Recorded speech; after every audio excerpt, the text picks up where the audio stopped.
that was not reflected in these minutes. I was wondering why it was taken off. Right, because there was a lot of discussions back and forth. So when you have something like that, it's very hard to keep minutes. And also our minutes show that it's action only, meaning that we put motions on our minutes. Well, like I said before, I'm going to end it right here, but I'm just going to say it one more time for the record. DPW update is not an action. It's just it's a conversation. Well, there was a lot to do over that stuff. If you recall, we didn't record the meeting, but snippets of it was recorded. There was a lot to do in open comment and everything else. So I would like that reflected in the minutes for other reasons, and that'll maybe come out later. So yes, I would like that reflected in that meeting, in those minutes. Sure. Please. Absolutely. Thank you. Molly? Carol? Text from people with asking permission to record, and I'm responding that they can record, obviously, and that's allowed. If they're having trouble, then let me know. I might have to go into my settings. Okay. Okay. Okay. Good job. All righty. So Molly, if you could just go ahead and just table these minutes until Right. the January meeting, and then Right. we'll go ahead and put that there was discussion on site plan. Okay. And we'll move on to the November 18th special council meeting minutes. Make a motion, we approve the November 18th minutes. Uline support. Okay, we have a motion and support. Is there any discussion, changes?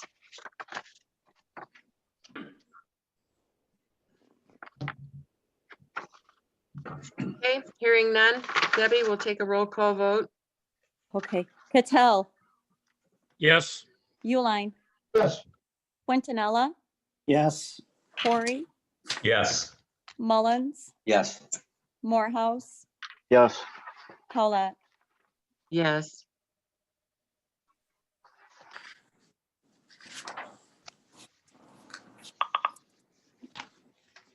Okay, at this point, okay, motion passed. And at this point, we'll have Marnie share with us her information, and we can ask questions regarding MERS. Sure. Thank you, Molly. You're welcome. I've had a conversation with Debbie, and it sounded like the board actually had some questions on the defined benefit adoption agreement addendum. Did you want some background as to what exactly this is? Would that be helpful? Yes, thank you. Great. So this is an addendum that was sent to every single municipality in the MERS system. So it's nothing that you did or anything like that. This is everyone's doing it.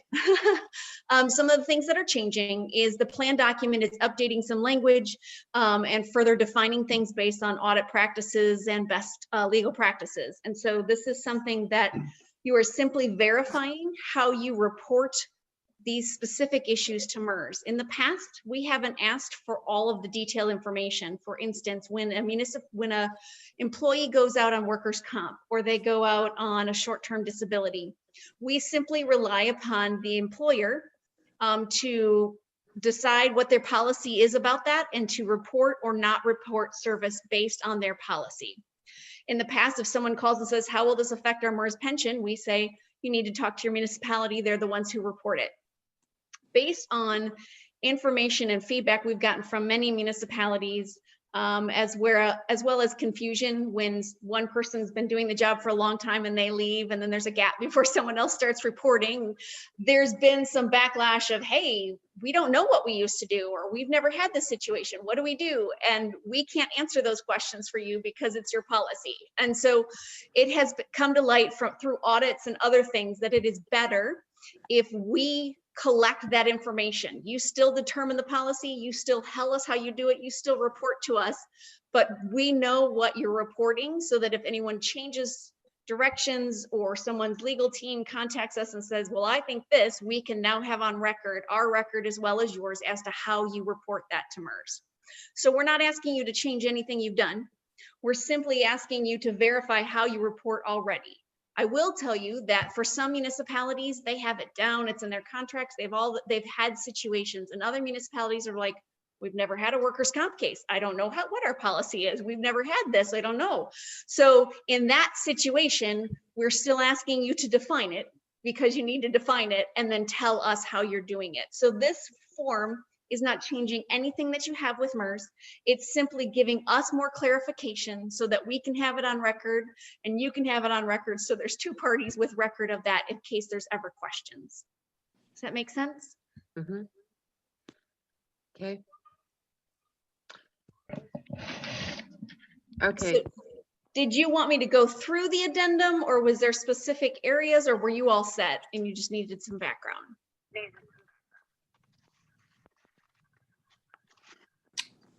I think we just needed the background, and some of the questions that we had came up regarding how we Somebody had really knew the defined each of right these answer. things. Sorry, Chad, I think you cut out. I said, one of the other issues that we had is how we were defining whether or not each of these items would qualify as credit towards their MERS. So that's probably where more of the question came from, is how we were defining each of these items, and some of them may or may not have been defined. So Okay. appreciate your time here tonight. Sure. That is one of the stickier issues. It's kind of one of the things that why I bring it up as a situation, because it is Yeah. a little bit more complex. I will let you know, are you all looking at the addendum in front of you if I refer to something on it? yes. Yep. Okay. I do want to let you know that obviously you define if you grant service credit or exclude it. So short-term, long-term, another section is workers' comp, another one's unpaid FMLA, those kind of things. If you grant service, just keep in mind, it is not optional. If the employees have contributions in that service, they must pay those contributions. So that can be a unique kind of sticking point for that. So if the employee's contribution, it's 4 something, right? Debbie, like 4.7 or something? Yes. Yep. So for instance, if someone goes out on a short-term disability and maybe they don't get paid during that time, but when they come back, if you're going to grant service, they also have to pay back their contributions to that part of it, and it is required. So for some groups, they're like, no, a third party pays for it, or no, we don't do that, so we don't grant it, so we don't have to go back and try to retro collect from someone. So just realize that that can be a little bit unique. And I don't know if you have a third party vendor or anything like that that does that information, but that can be a little bit of a sticky point.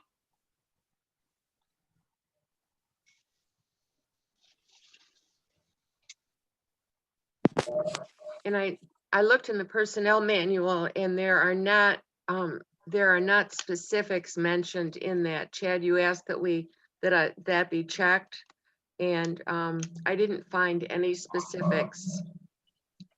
So maybe that's something we need to look at. Yeah, at some point in time, we should probably add language to the personnel manual that identifies what will actually earn them credit, so that they understand that if they are on a certain type of leave, they will either be obligated to pay the MERS contribution or not. I went through the personnel manual too, and all I was really able to see is what's defined as a paid type of leave and what's defined as an unpaid type of leave. Mhm. Thought I may have saw something else. I'd have to look at it again, but we can certainly do that once we get down to the next item in the agenda when it comes up. Mhm. Okay. Okay. And again, a lot of groups don't have policies, but they have past practices. So how they've reported things in the past can also kind of give you some ideas. Okay. The one thing that I will say is everything is effective as of 1/1 of 2021. So that's why we're requesting that it be filled out in DocuSign, and then that we collect the board minutes. The board minutes, you don't have to have a special resolution. It just needs to be that the board discussed and agreed to verify. We just need someone from the board to sign those board minutes. We don't need to wait for the next board minutes to be the next meeting to be approved, because we know it's a tight deadline to kind of turn Okay. that around. Okay. All right. Good to know. Thank you. Yeah. Any Anything more else? questions? Yes, I thought that we were specifically asking for advice, although you may not be able to offer it up. There were some things in this form that were unchecked, either excluded or granted. And I think we were asking for what's the standard norm, or what were we going to do? For example, we had questions under the fourth line down on page 3 under other. And I remember we had a discussion by saying if someone was on administrative leave because of potential misconduct, if in the future it was ruled in their favor, then it made sense then that they should have their service credited. But if they were dismissed because of some inappropriate action, then it seemed like you should not be granting service to someone that was on administrative leave for a potential crime that may have been committed in office or in their service. So it was that type of question that we didn't know, did that belong in this document, or were we overthinking it? So that was one of the questions. And then the one up above it was, I don't think people knew how to check the Unpaid Family Medical Leave Act, whether it's normally granted or excluded. Yeah, so there, I wouldn't say there's any kind of normal. You've got over 800 municipalities and they all do their own thing. And so some of them have union contracts that mandate it and others do not. So I'm not trying to be vague. I'm just truly telling you, I've talked to hundreds and there is no normal. I will say, I think that the trend is if there's a third party administrator, meaning someone who pays for your disability or some of those other leaves, typically I haven't seen as much service granted because it's paid through someone else. So you're not recording those wages. And so to try to back in through those wages doesn't seem to happen. That's not to say you can't. As far as administrative leave, I haven't seen a lot of groups use the other lines unless there is something in their contract saying this is a specific kind of leave that we use separately from short-term, long-term workers' comp and unpaid leave. And like one group had jury duty, that it's in their contracts that they get service credit for jury duty. Others had something specific that way. I think, I don't want to say you're overthinking it. I think it's more if you've had these kind of issues, maybe even looking to your past of what you've done as far as that goes, keeping in mind that if you grant it, that you have to be able to have the mechanism to collect that contribution, even if that person were to leave the municipality. So do you have that ability? Because that's an IRS, you can't grant it and not get the contributions, and you can't take it away from some and not from others, right? So you have to walk a very, know that if you do this and there's contributions, which you do have contributions, you have to be able to collect. Does that make sense? Mm-hmm. So we don't have a third party collection agency, right, Molly? It's all internal to the village. Mm-hmm. Yes. So do you use like how do you get short-term and long-term disability? Do you even have that?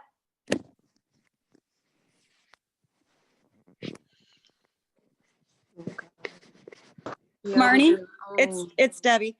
Yeah. We have MML that does our, if someone's on disability or something like that, or workers' comp, would that, is that what you're talking about? Where they would come in and pay that disability? So yeah, that is actually a third party then. Yes. So- Okay. Yep. okay. So in that case, if they're the ones paying them, do you ever then recoup the employees' contributions and then give them service credit? No, we don't. So then right now, what you're telling me from those answers is that you typically do not grant service credit because a third party is administering and paying for that. Right. They pay, I think it's like 70% of their pay or something like that through MML. So if they get injured on the job, then it's 70%. Then they get paid. And that's very typical. Yes.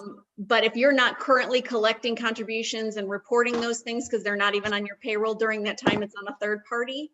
Right. Again, that's a situation where often I don't see that your past practice has been to grant service, because then you would have to go back, recorrect all those reports. If they were gone for 6 months, Debbie, you'd have to go in for those 6 months, recorrect their wages, recorrect everything, not Right. report the third party stuff, but then collect their wages. And so that's when a lot of groups are like, nope, this is why some other group handles this. This is Mhm. why service isn't granted during that time. Right, yes. So is that the same way for workman's comp? Disability. Same thing, workers' comp, disability. So we're changing both of those to service credit excluded? It's up to you guys. We should probably address that when we get to that section of the agenda. Mhm. Yeah, Oh, I'm sorry. I was asking specific questions and this was just the overview. Sorry.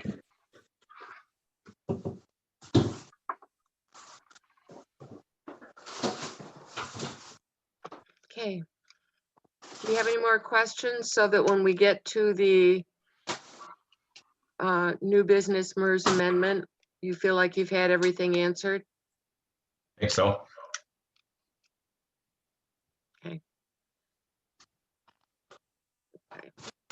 Alrighty. Should we say thank you to Marnie and let her get back to her life? Appreciate your Yeah. assistance. No Pardon? problem. Thanks so much. Hi, Thank you, Marnie. Marnie. Appreciate it. Mhm.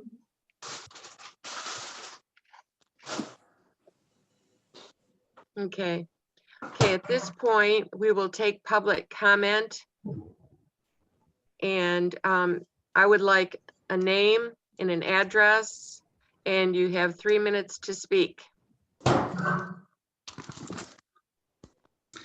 Susan Pidd, 203 West Main Street, Stockbridge. Okay, You ready? I think so. I'm going to set my timer too, Mallie. Here we go. Okay, here we go. Hi, my name is Susan Pidd. I live in the village and own and operate my business in the village. I grew up here and graduated from Stockbridge. I am on the chamber and the DDA. I am a proud Stockbridge native and I'm speaking up today because this is long overdue. The day after the last council meeting, I commented on a Facebook post by Greg Uline where he was clearly speaking as a council member. I read Greg's post and was very bothered by the inaccuracies in the post. In his post, he talked about how he, and in quotes, got beat up pretty good tonight in the council meeting by the same people funding the community news ad for the current leadership. And of course, the same four that will make all the decisions moving forward in the village for the next 2 years, end quote. Not only did I never hear the same four speak out against Greg, those that did speak out did so out of frustration for the way the U-Lines do not have Stockbridge's best interest in mind. Greg went on to say, and I'm paraphrasing, that the people who spoke at that meeting think you need to be born and raised here to be on the council. I disagreed with that statement and posted the following. I said, I was at the meeting and heard something quite different. No one said you have to be born and raised here to be on the village council. Those residents were simply proud of their heritage. The comments I heard were of disgust over Facebook bashing by one council member against the others, and the one council member's inability to do what is best for the village. Anyone can join the Zoom meeting, and I encourage you to do so rather than listen to one person's inaccurate analogy of what happened. That's what I said. Apparently this hit a nerve with Uline because he went on a diatribe against me. Somebody turn off your phone. That ended with me calling Chief Torres and filing a police report against Councilman Uline for the threat of bodily harm. I am a business owner in this town. I am a resident in this town. I'm very well liked and respected in this town, and I will always stand up for what is right. What Uline said and did is indefensible. And remember, he did so as a councilman.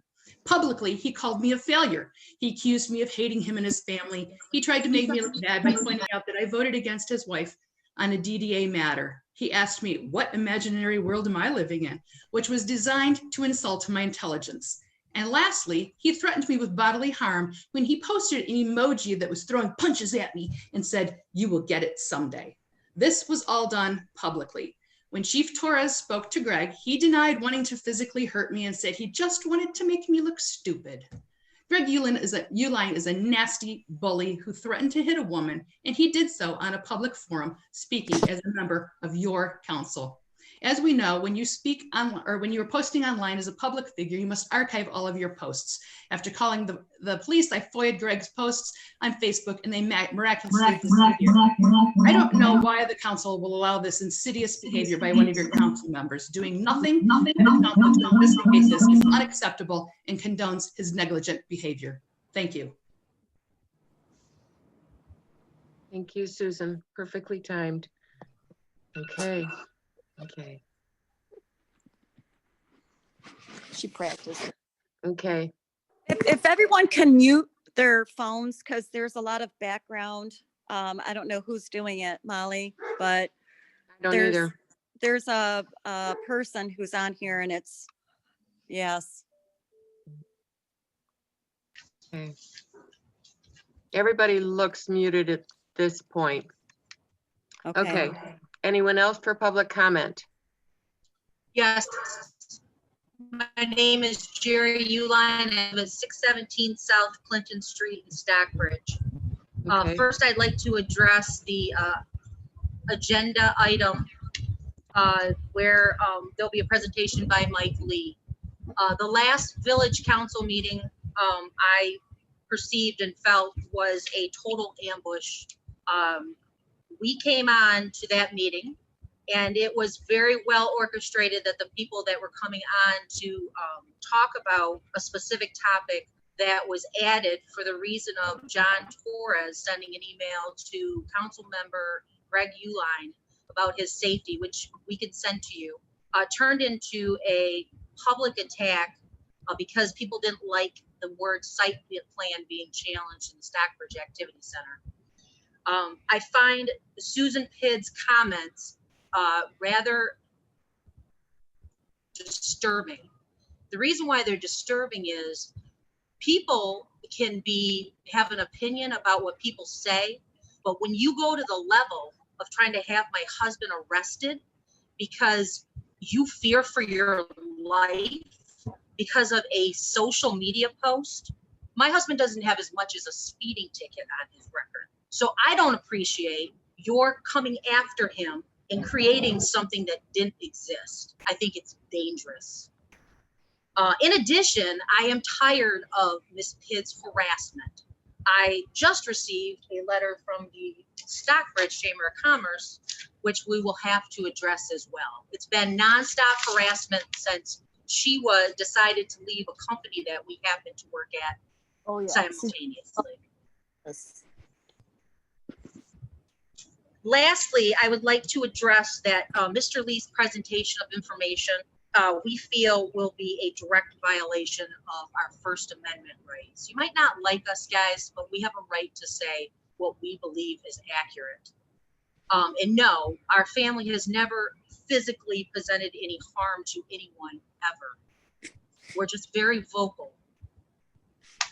Thank you for your time. Thank you, Jerry. Anyone else?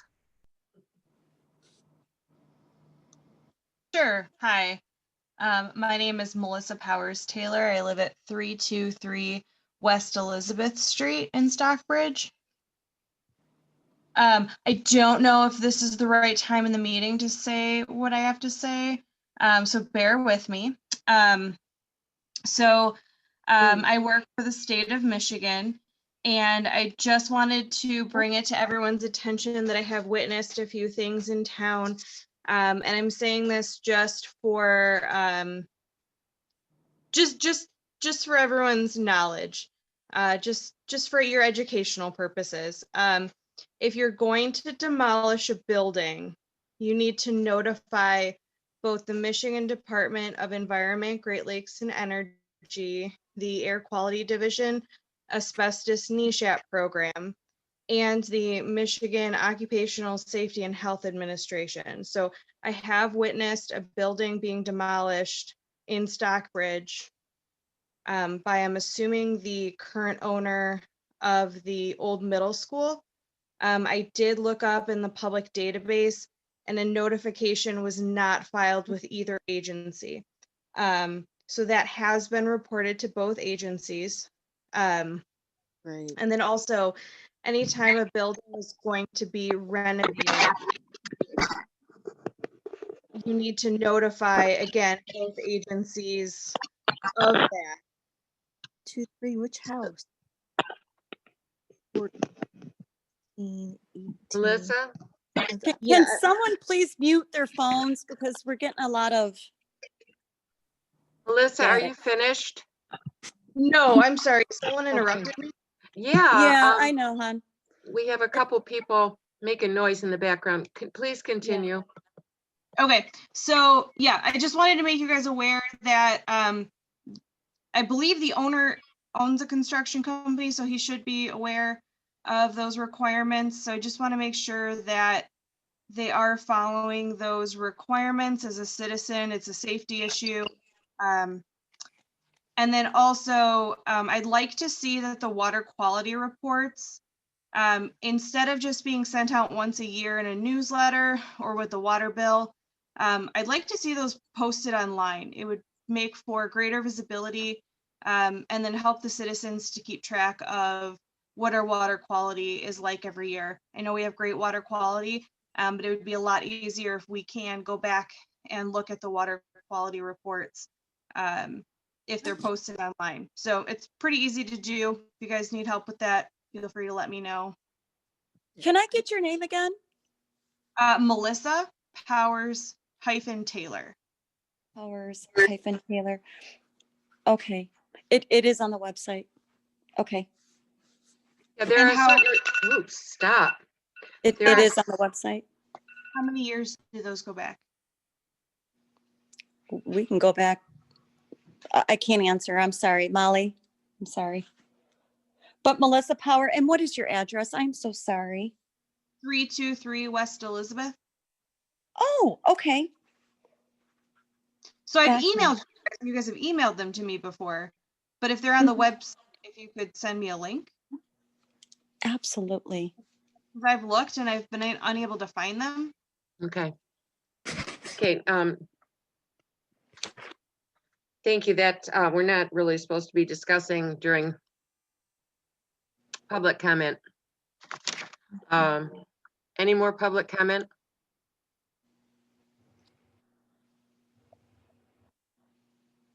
Okay. Hearing none, we'll move on. Financial reports, accounts payable.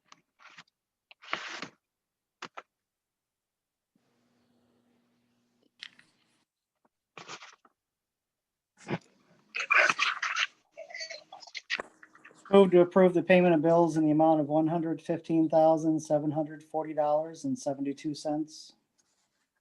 Fred, support. Okay. Do you have any questions on these bills? Something you'd like clarified? Oh, this is Kim. If you could, and you might, maybe it comes up later, I'm not sure, but the M&K jetting, I thought that we agreed to do a 1/3 of the system. Is this a third or is this the No. whole system? We voted to do the entire system this year and then divide it up in the future into thirds.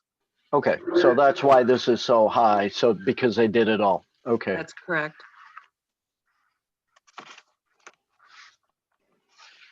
Chad has a question. Yes. Just curious to know which vehicle had $4,400 worth of drive shaft and brake work done?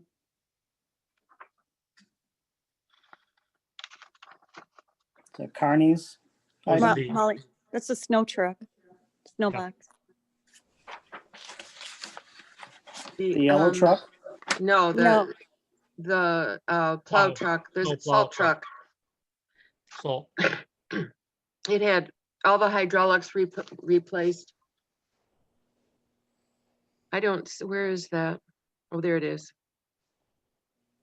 Yeah, all the lines were replaced on the truck. So we could get through another year. Okay, thank you. You're welcome.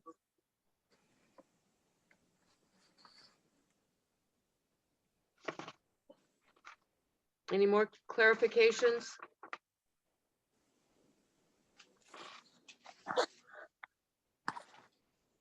Okay, hearing none, we'll take a roll call vote to approve. Patel, Yes. Quintanilla, Yes. Corey. Corey? I see you. He's Corey. muted. Corey, He's muted, Debbie. I don't know why. can someone let him know that we can't hear in his ear? Hold on a second. Yes, sorry, my papers must have bumped a button. Okay. All right. Uline, Yes. Mullins, Yes. is someone got a TV on? I don't know who that is. I mean, All right, everybody can we mute them, Daryl? trying, you know? Everybody's muted except for those that are voting. Okay. So we got Mullins, Yes. Morehouse, Yes. Howlett. Yes. Technology. Okay.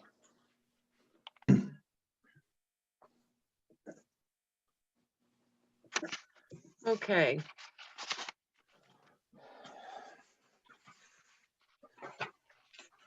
We'll move on to, I just lost my agenda.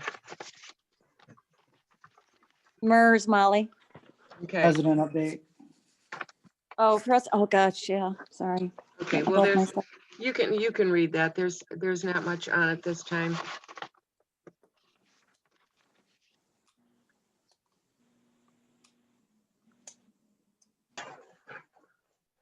And we'll move on to the police report. Johnny's here with us. I believe he was. Oh, there he is. Good evening to all. I am here. Thank you. I know you got a full agenda here, a lot going on, so I'll just be very brief. Nothing to report as far as our monthlies. The numbers are about the same as far as reports filed. Nothing of concern. Obviously, we're still dealing with COVID. Everybody's trying to stay safe. So our self-initiated activity is down. I think we wrote 5 tickets over the course of a month. So nothing to report there other than my training. We still have 2 new officers on the street. Hopefully some of you have had a chance to meet them. Angela Matthews got her through her training very quickly. So she's out on her own and helping train our other officer, part-time officer Jeremiah Gossett.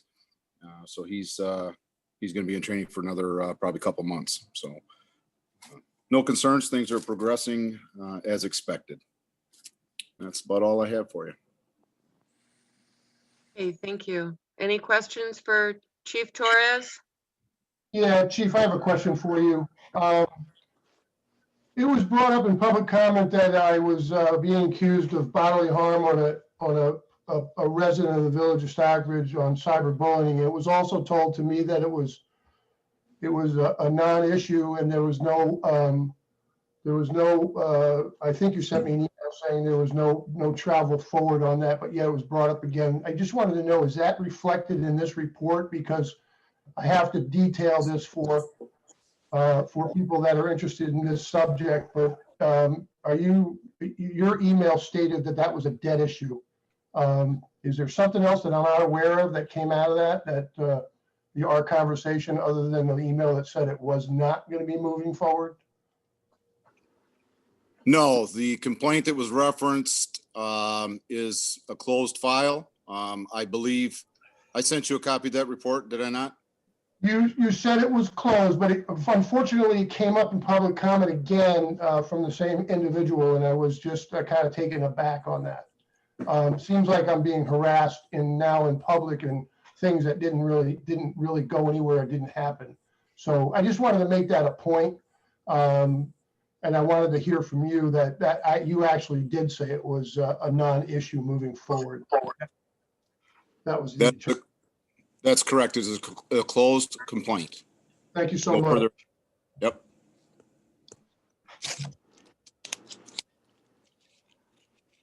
Okay. Anyone else? Okay, we'll move on. Okay, the MERS amendment.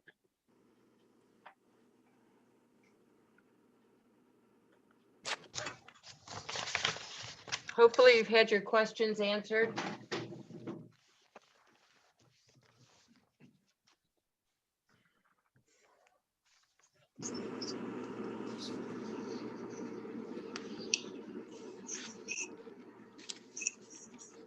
Can we get whoever is easy E2 to mute, please?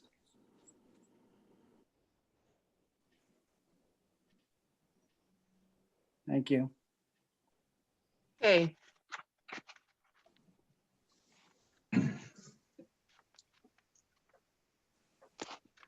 There it is. Good. Okay. You had questions on, was it page 3?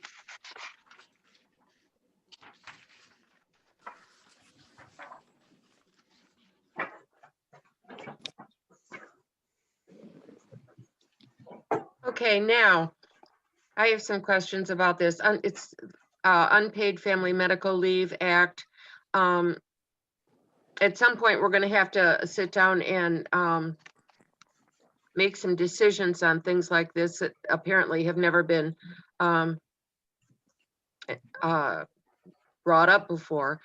Probably when there was a union, these issues were covered, but now they are not. So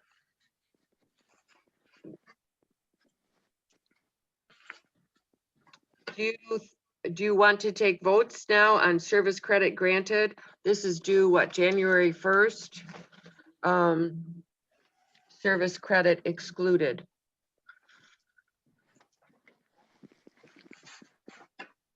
So the question this is Heath. So the question last month is, if we have somebody on FMLA, should that time count towards their retirement, correct? Exactly.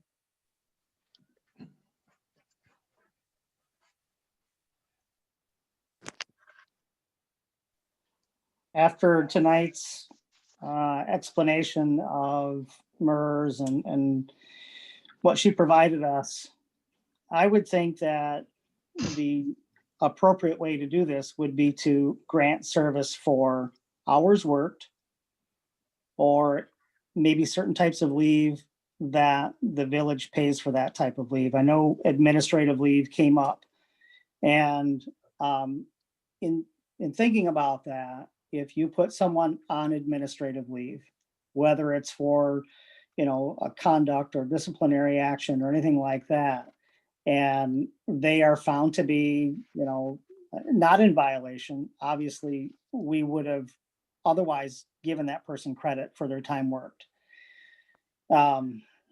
If you find that that person was in violation of a policy or, guilty of whatever it is that they were accused of, I don't know how long that a leave would endure. If the thought is that some sort of administrative leave would only endure for maybe up to 30 days or even up to 90 days, would we be willing to grant that person credit for that time that they're being paid? That's probably an iffy one, and we'd have to really put some thought into that. I would certainly want to grant someone credit for time served on an administrative leave if there was no finding that was negative towards that person and their employment was just reinstated back to normal. However, if you have any type of unpaid leave or leave that's paid through a third party, I would think that, number one, obviously they're not performing their duties. So they should probably not be given credit for time worked. I would say that unpaid family medical leave would be excluded credit, because any other type of leave that they're going to be on, even if they decided to take some sort of sabbatical or whatever, we would probably ask them to utilize any vacation time or other earned time off, and in that case we would pay them for that and give them credit for that. But if they're on any type of unpaid leave, whether it's FMLA or if they just want an unpaid leave to deal with whatever comes up in life for them, we would not obviously give them credit for time served if they're not getting paid and they're not working within the village. Short-term disability. I don't know. What's the length of service for short-term disability and are we paying that? If we're not paying for it, it looks to me like we're granting short and long-term disability, but how long would long-term disability endure? If you have someone off for a year, are we granting them credit for a year, even though they haven't worked in that year? Workers' Right. comp. Workers' comp, we're granting them credit for that. Who's paying for that? Are we paying for that, or is that being paid by a third party? I didn't see anything in there that's established that we would give them MERS credit for those in the manual, but Oh, we lost him. you lost me or? Okay, there you go. Nope, sorry. I There just you had to are. look at something. So I guess we just need to understand what items we would normally give credit for. Obviously, anything that's paid, we would be doing. Okay. So I thought from the explanation that Marnie gave that because MML was doing this, that we were going to exclude short and long-term disability and workers' comp because it was paid by someone else. Is that true? That's how I understood it. And that's And how it's- it's in other municipalities that I've worked in. Working in EMS and now in the hospital, governmental municipalities, that's how it's always been. At least where I've been employed previously. Short and long-term disability and what? Any Workers' unpaid comp. medical or any unpaid leave is not included. In other words, like Chad was saying, if you decide to take a sabbatical for some reason or whatever the case may be, that would not count towards your retirement. Any type of FMLA, generally speaking, has not counted towards retirement in the municipalities that I've worked in the past. Again, like she said, every municipality treats those items a little bit differently. Mm-hmm.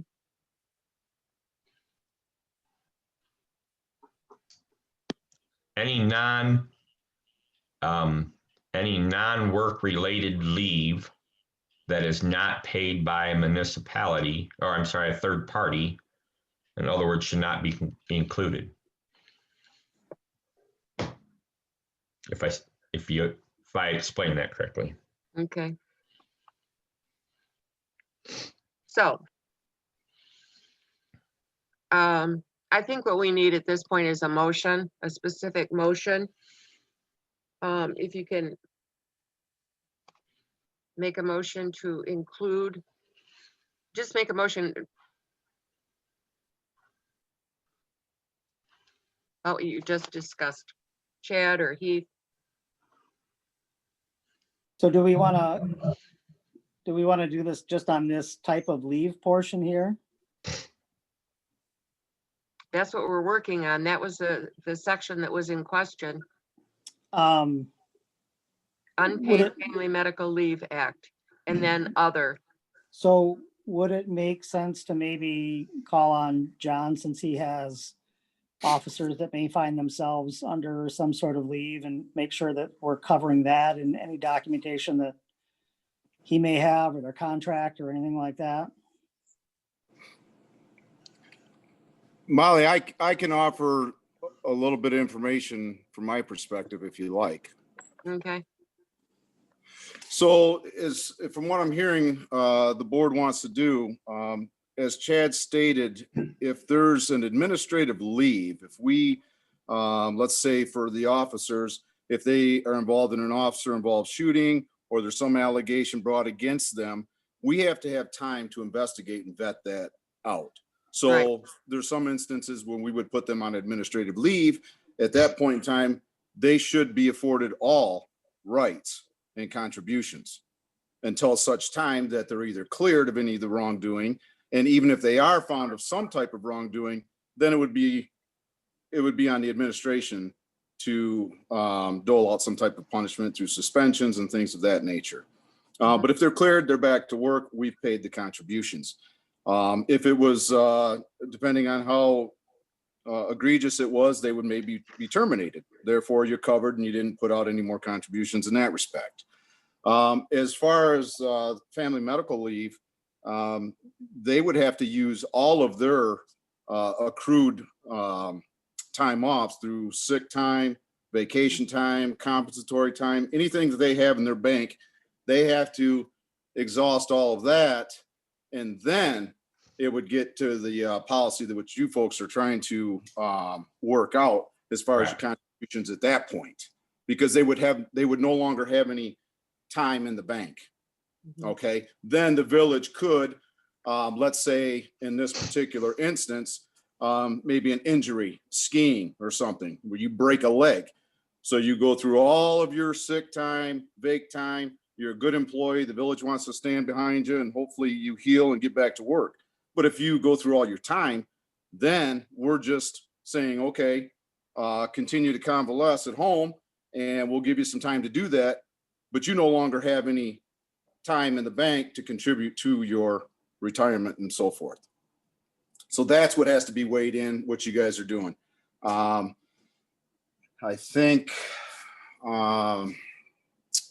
think I covered that. Does that shed a little more light on that for you? John, I just have a question. One. Real quick. Yep. Go ahead. I forgot one thing though, Debbie. I'm sorry. Okay. I forgot one thing. As far as the manual goes, just to expand on that injury, maybe a ski injury, it's the time frame is 6 months in the employee manual. So if someone's injured and they can't come back to work and 6 months has gone by, the village could move to terminate the employment just because they can't come back into that job capacity that fits their job description after 6 months. But again, that would be an administrative decision to do, but they would still not have any contributions at that point. Go ahead, Debbie. Hi, John. So if someone, gets injured on the job and they, because they do have to use their sick time and stuff like that, and then workman's comp comes into play. I think the question is, should we count that time that during workman's comp? They're not paying into the MERS, but is their service time still being accounted for? Does that make sense?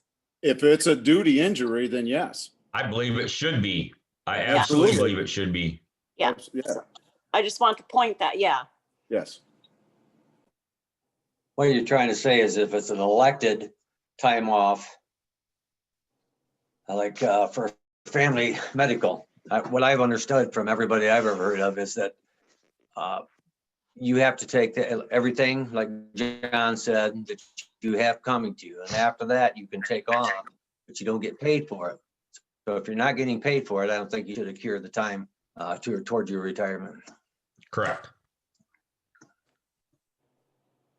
All right. As for disciplinary, that happens. You'll have to see what happened. Like John said, you keep them on and then you make your decisions, but that's a different. Innocent until proven guilty, I guess. Absolutely. Yeah. I still need a motion. So I guess question is are we changing short and long-term disability? Or are we leaving that as service credit granted? If it's on I would think. duty injury, is that what I'm hearing? And then if it's off duty, then it's not? Or are we talking about disability or workers' compensation claims? I think both. Well, there are two different items on here. So Disability. I gotta write this down. Disability. what do we do right now if someone is on disability? Are we giving them credit? Are they paying into it? That's non-work related, right? If I could add, we don't have any disability or long or short-term disability. If you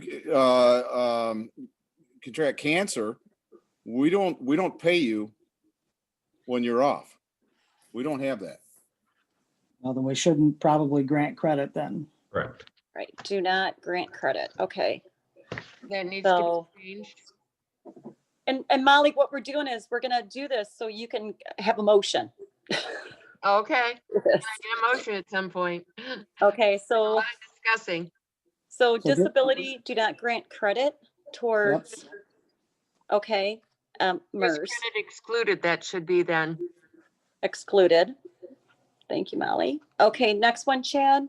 Workers' compensation would typically be a work-related accident, so we would grant credit, yes, Yes. Grant. okay. Okay, Unpaid FMLA, we would have asked them to exhaust any vacation time or paid time off ahead of that, which they would earn credit in that portion. But for unpaid FMLA, I would assume we would not grant credit. Right.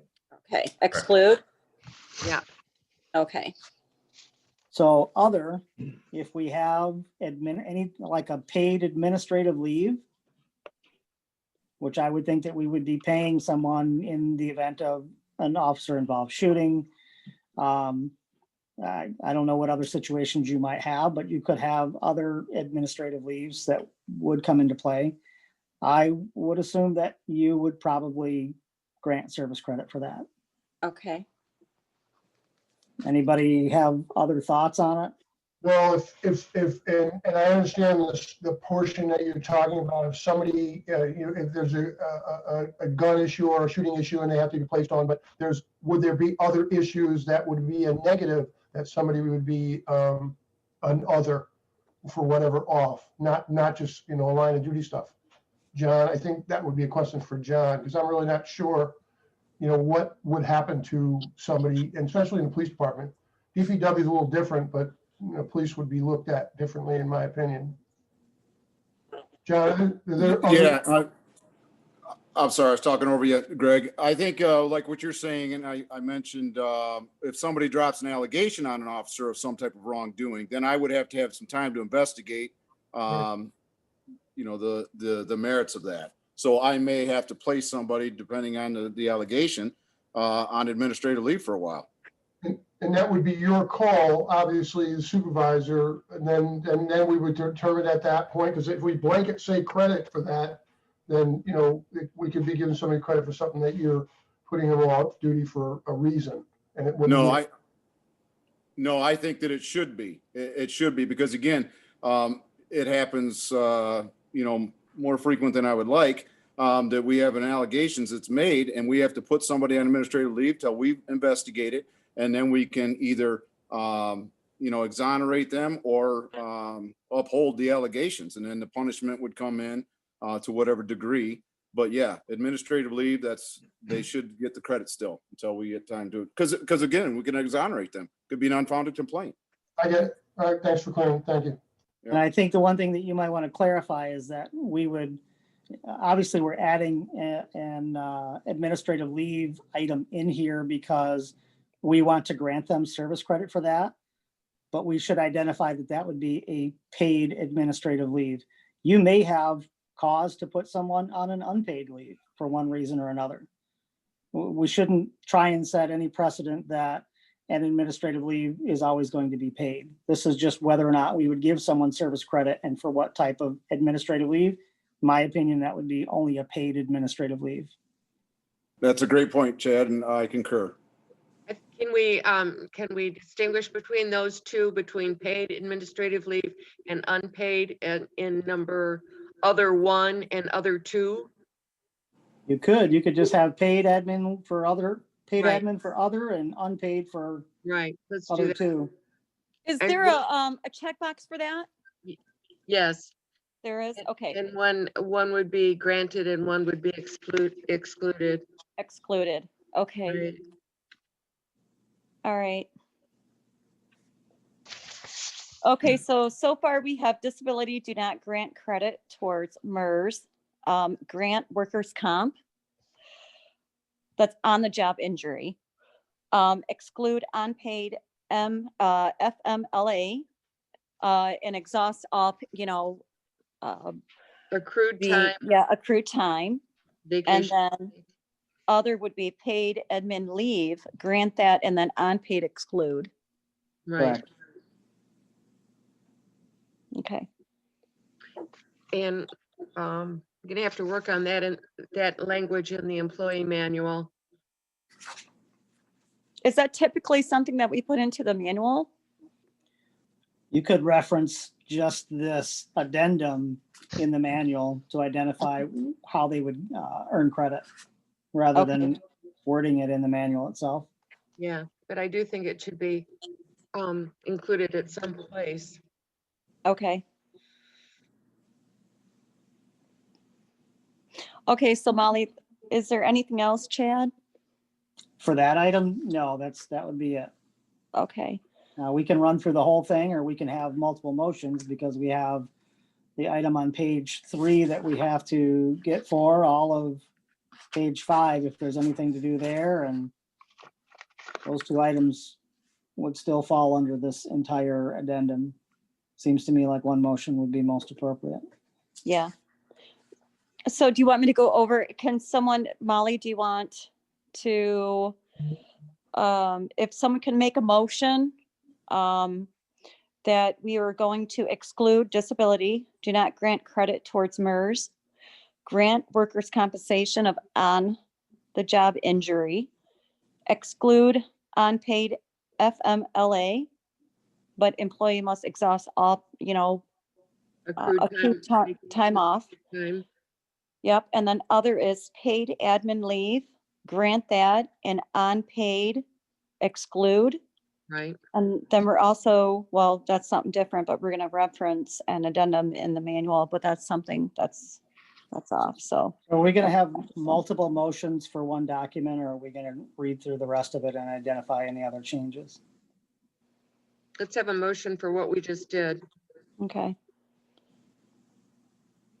Move to approve the changes to the MERS addendum regarding types of leave, which is item 2 under provisions, section 4 provisions, item 2 leaves of absence on page 3 of the addendum.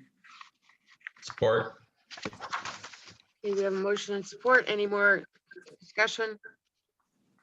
okay, Let's take a roll call vote on that, Debbie. alrighty. Corey, Yes. Quintanilla, Yes. Cattell, yes, Uline, Yes, Morehouse, Yes. Mullins, Yes. who am I missing? Howlett, Yes. okay. Okay, thank you. Motion passes.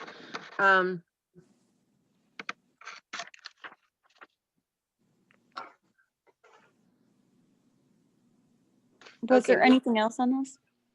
Chad? Chad, did you have questions on? Well, the copy that we have right now, page 4, doesn't have anything selected. So you need to define the compensation section.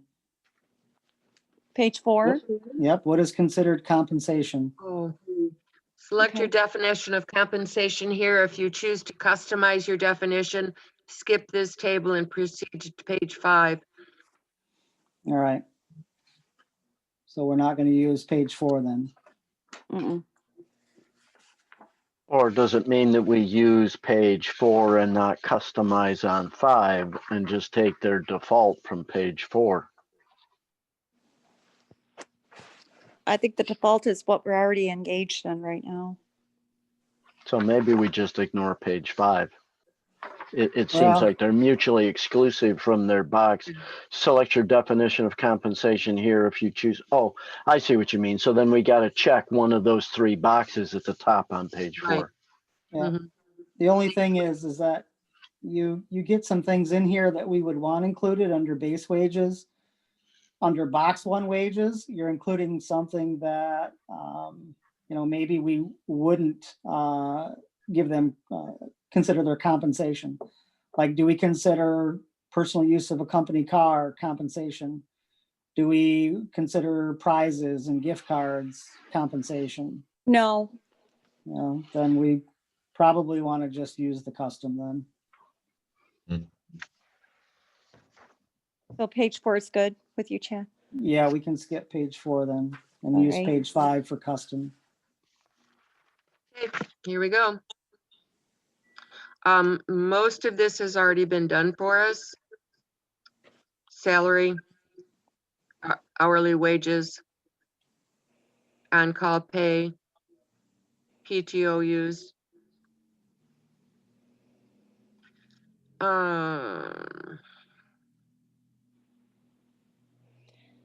Do we have shift differentials, Debbie? I don't think we do.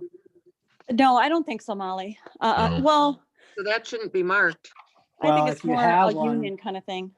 If you have one, wouldn't you want to include it? Yeah, what if you adopted them and then you don't have them? All right. Okay. So use, I'm sorry, what is it called? Shift? Just leave it as it is. Yeah. Leave it, it's already okay. marked. Okay. So I think regular wages is fine, other wages is fine, lump sum payments, the third section. I think that that's fine. Taxable payments apply, no. Nope. No, Reimbursement of non-taxable expenses. no. No. No. No.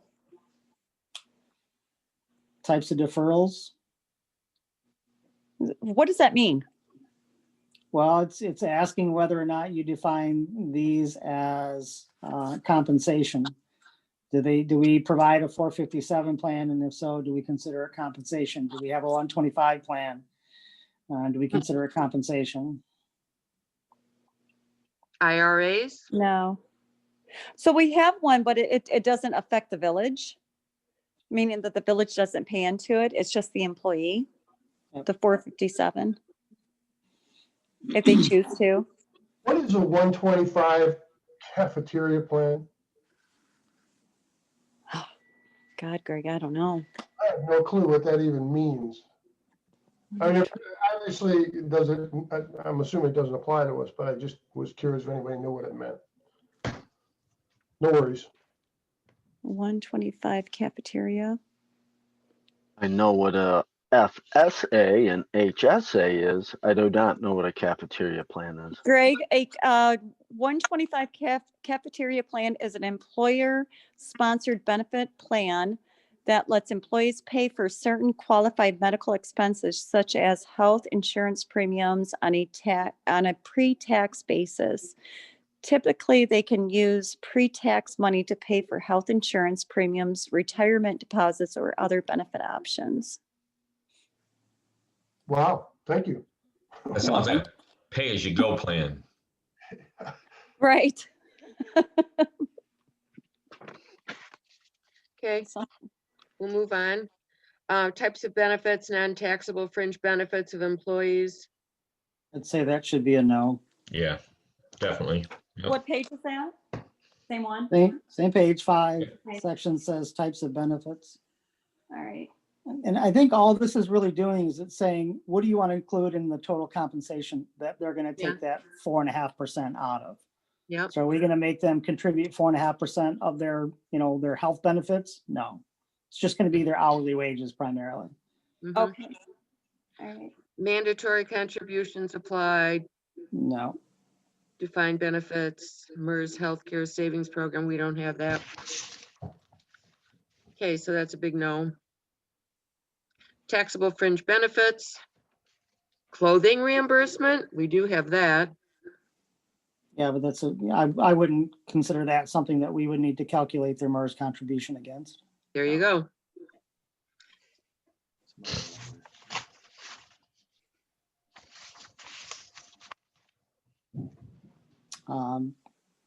Workers' comp settlement payments, we have no already selected. Would we want to, make them pay the 4.5% on a settlement if they had a settlement? I would say no, I guess. From a reporting standpoint, just using their hourly wages and their PTO time is going to be the easiest. Otherwise, we have to calculate all of it and figure it out somehow. So do we Okay, need a motion? A motion for this one? yes, please. Move to approve the changes to section 4, or whatever. Provisions, section 4 provisions, and then item 3, the custom compensation definitions on page 5 as indicated. Second, Fred. Okay, we have a motion and support. Any more discussion, questions?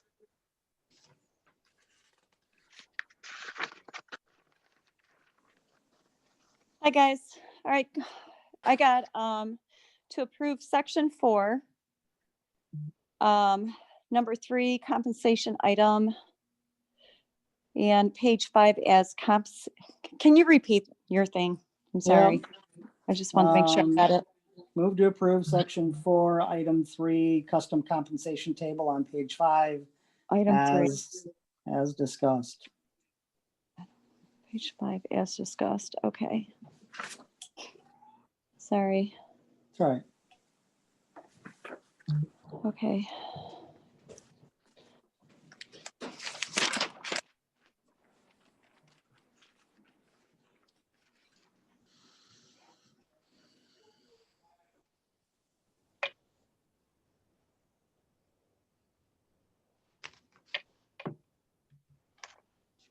Roll call.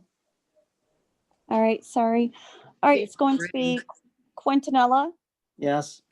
Cattell, Yes. Corey, Yes.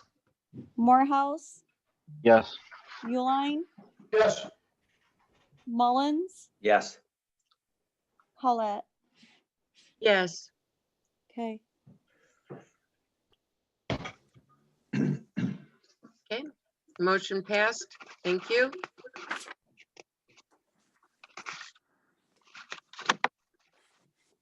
Okay, next on the agenda, Mike Lee.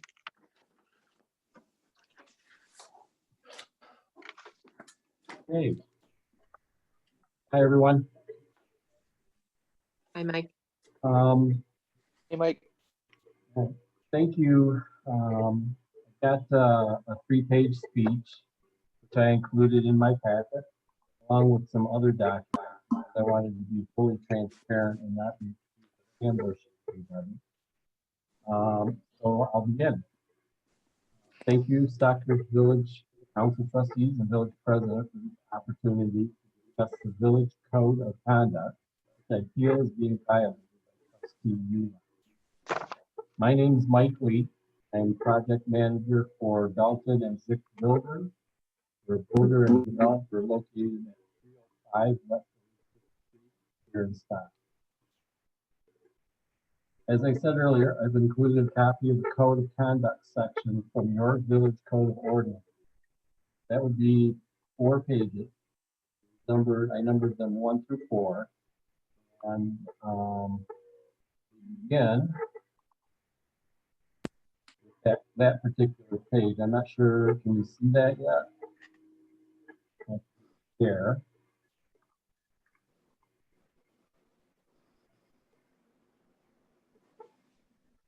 Are you trying to share anything, Mike? Yeah, I'm trying to share it right now. Okay, we do have it in front of us. Okay, well, I'm doing it for people who don't have the packet at this point. Okay. But I'll work on that as we go. There are also 6 pages that I labeled in the upper right corner with a letter that I'll be referring to in my discussion here. So if you could kind of separate out that code of conduct section, those letters might be within your code of conduct on that page 1. The very first paragraph says to enhance the faith of the people and the employees of the village and promote confidence in the integrity of village government. It's necessary that adequate guidelines be provided, separating the role of private citizen and the role of village official. Each village official shall honor this trust by their own integrity and conduct in all official duties and matters. So the code of conduct ordinances are in place basically to remind elected officials that their conduct is to be diligent and professional in all manners to enhance the citizens' integrity of village government, in their decision-making process, and in the spending of the city's money. As the code of conduct says, the standard of higher, and one. In the code of conduct, you, the board of trustees, and the president, council, are the designated authority. So much better. which I Mike, believe- I'm sorry, there's some background noise. I can't hear you. Yeah, I can't hear Um, what you're saying either. I Daryl, can't, can you- can you start from the beginning? I can't hear nothing. Daryl, can you Nobody can mute hear me? everybody except for Mike and Please. the council members? Yes. You want me to start from the top, did you say? Yeah, I couldn't hear anything. Okay, can you hear me now? Yes. All right.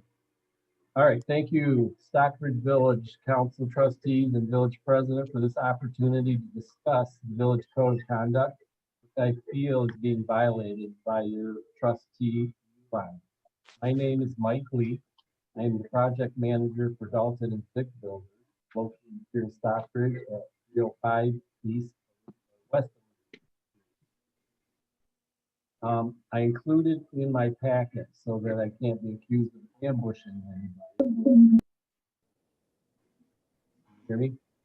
Yep. Okay, 4 pages of the code of conduct. It's out of your village code of ordinances. Numbered pages on the bottom right, number 1 through 4, and I highlighted terms specific for today's topic. I've also included 6 pages, which I've numbered on the upper right-hand side with letters that I'll be referring to. Within the code of conduct, it explains in the first paragraph, policy, the village implemented this order. And basically it says that code of conduct are there to remind elected officials of conduct and diligent and professional in all matters to enhance citizens' confidence in the integrity of village government, in their decision-making process, and in the spending of the citizens' money. The standard of behavior is a higher one than for ordinary citizens. So once you become a council member, you have to adhere to the code of conduct. Per this code of conduct, council and president. Hey, can I cut in here for a second? Because this is some serious stuff and I'm like getting every other word at some point in time. Being the fact that this is a complaint against me, say anything because I'm not going to rebut tonight, but I think it's important that everybody's involved in this. This Zoom meeting needs to understand everything that's being said. And again, you're kind of breaking up. I'm not sure if it's your microphone or what, but I really believe that with the importance and the urgency of this and for the gallery that's attending for their reasons and for their participation, I think it needs to be a clear setup. So that's my input on this, due to the fact it's about. Okay, thank you. Can everyone hear me? Yes. I don't know what the issue is, but sometimes you are breaking up. So try to, I don't know, speak into your microphone more clearly or loudly or something. Okay. I have hold my- I have a question, a suggestion. Is there someone else in the house that might have a monitor or a display on? Because we might be getting feedback from the second one also. Are you the only one in the house? Is Am I? everyone muted? I'm Yeah. the only one. I don't think that everyone's muted. I still see a couple that are not muted.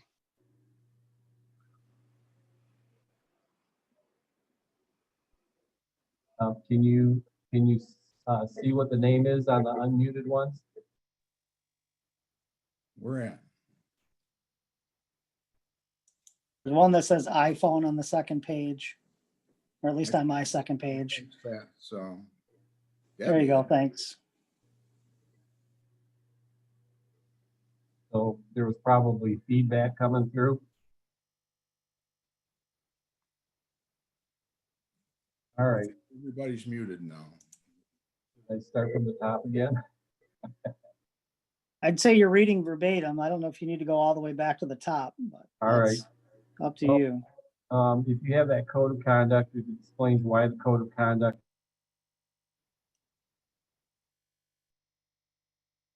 You muted yourself, Mike. Thank you. Council and board president are in your code of conduct, the designated authority to which I bring my complaint, and you are also the designated authority to determine what taken. So what I believe is the trustee, you might go to page 3 on the code of conduct. I highlighted in red. He's guilty of impairing the confidence of the public or integrity of the village government. That's what my act is. So I'll get to the example. If you go to page A, this is a screenshot of a Facebook posting by trustee Uline. And I've highlighted the items in there. In it, he accuses village council, and you can read it, of quote, ramming a huge bond payment down our throats, unquote.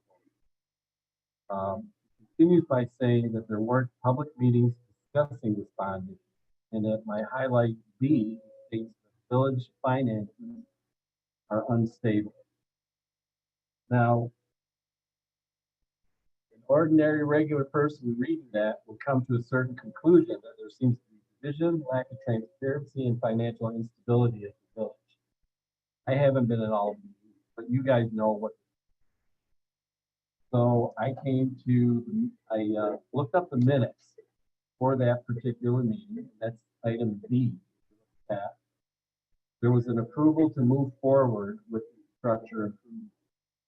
And within that, it shows that Uline voted for this quote bond payment without protest, with an open meeting with 2 opportunities for comment. So there needs to be some kind of an explanation on his public posting of what's going on, yet he voted unanimously with the rest of you for this bond. And what's the purpose of trying to do that other than try to say that there's a lack of stability or lack of transparency in financial instability? I would like, one of you to ask him that, or perhaps in his rebuttal, he can respond. Interrupt again here. This is really not going well. And again, we've got a lot of people in the gap that are going to be hearing parts and not full statements. And I think this is not going the way it should be going in terms of what people are hearing, what people aren't. Now, I was going to remain quiet because I'm not going to give a rebuttal. I've already made that point with you, but this is not going well. Anybody else have any Daryl, problems? I have no problems, but Daryl, can you mute everything on here? Everything Daryl, except for Mike, please. please. Yes, I've tried. And John is Okay. helping. You know? And Mike, if you can speak into your computer, Yep. that would be wonderful. And then we can Okay. hear it loud and clear. Because Okay, I think will when do. you look away, we lose you for a second. All right, Okay. so that'll tell me where the microphone is. I'll keep Okay, facing the that's, camera. oh, that's perfect. It's Okay. better, it's closer. There you go. Okay, is that better? Much Well, better. All right, I'm Yeah. ugly, so I'm filling the whole screen, so just don't look I at know. the screen. And So- unfortunately, because, to be fair and start from the beginning, but go fast. And then to where you're at the point right now. Okay, you have the code of conduct. It spells out clearly why you have a code of conduct, that there's a higher standard for trustees than there is for an ordinary citizen. Also, that you as the trustees are the designated authority in receiving this type of a complaint and also in determining the discipline to be made. Did you see the first example on page A?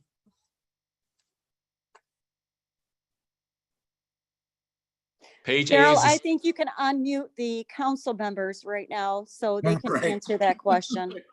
page, Yes. John, give me a hand. All right. page A is a Facebook posting. The screenshot by trustee Uline the day before this year's election. And in it, he accuses the council of ramming a huge bond payment down our throats. He continues by saying there weren't public meetings discussing this bond issue. And he states that village finances are unstable. So I looked up the meeting minutes for that period of time, and that is page B. And in it, he voted unanimously with council to pass the bond issue.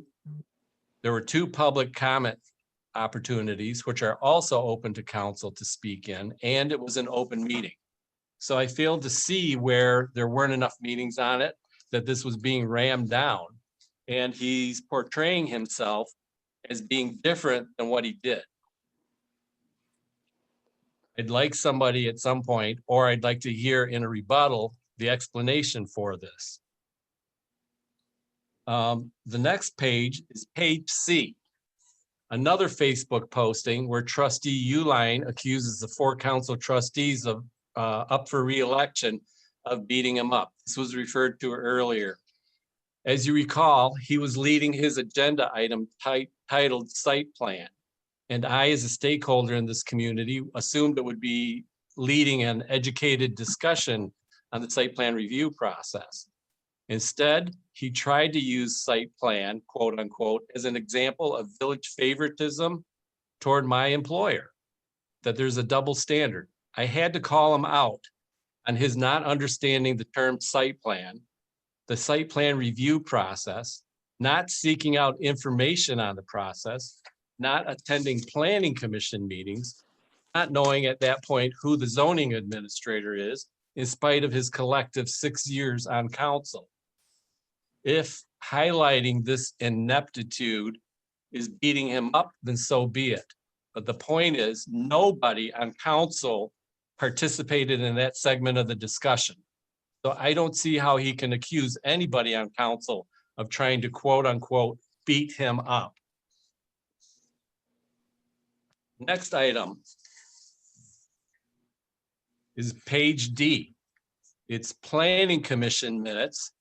When I began participating in the process of working with Daryl and the planning commission to modify the site plan review process to accommodate remodels, restorations, and reuse of existing buildings. Having 10 years experience as a planning commissioner in DeWitt, Mike Dalton authorized my participation, feeling it would be a constructive contribution. I've highlighted the comment from Jerry Uline in the minutes, implying that there was a double standard in the village decision-making process. I would like to know where she gets this idea of this quote, double standard again. It'll be a common theme that comes up time and again, favoritism and double standard. Now, this type of negative discussion and this type of Facebook posting and this type of negativity and discussion that isn't on Facebook generates a lot of negativity towards the village, which is dangerous. There's on page E are the minutes, which you are probably familiar with, from SESA, where they unanimously voted to move forward on a potential lawsuit against the village. This ended up quietly dying after the strong reply from village council and you as a village to their accusations again of a double standard and favoritism. Perhaps it was the strong rebuttal from you guys, but I'm having trouble getting a response from SESA board members on exactly what evidence these good individuals acted upon to vote unanimously to potentially litigate against the village. Nobody seems to want to answer that question from that board anymore. And I think there might be an embarrassing situation, but I can't get them to speak where they don't want to speak. But again, I'm asking this. Is it possible that there are misrepresentations going on out there? Is it possible that loose talk by people in the community has fomented mistrust of this and leading to this type of conflict? For a board like that to vote unanimously to pursue litigation against the village says there's negativity out there, and that negativity has to stop. What did this impression, this negativity, cost the village in terms of dollars and time and reputation? Nobody can put an amount on the reputation. You're going to have to overcome, but you can put a dollar amount on what it cost. Now, how many times will something like this continue? Because I've experienced some of it right here as project manager for our building. We invested quite a bit of money in this building, but there seems to be a lot of negativity every time we try to do something. And this term incorrectly used, site plan, site plan, site plan. Well, those people who use the term site plan haven't even bothered over the year to look up what that means. It's a tool within the site plan review process. Now, unless you attend several planning commission meetings and get into it, at that meeting where Jerry Uline attended, I pointed out that there are 23 criteria to go through a site plan review process, and only 2 applied to this building. But that apparently went in one year and out the other. And so that's why Daryl is working with his planning commission to come up with a way of dealing with adaptive reuse within the community. That interagency conflict is a great indicator of what the negativity is out there at this point. My discussion on public service is this: as topics come up for review by the village council, you are to do your due diligence, in other words, homework, similar to what you've been doing on the MERS.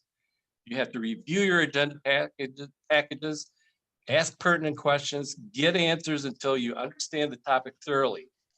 Then you're to bring your viewpoints, concerns, and issues to the table and vigorously debate the topic, eventually coming to a vote. How many of you would like to see this discussion on MERS go public, saying that you are cutting the benefits for people within the village? Would that be a fair statement to make? So the debate and the topics, when a vote is made, a trustee must represent the vote to any citizen and explain the reasoning behind the vote.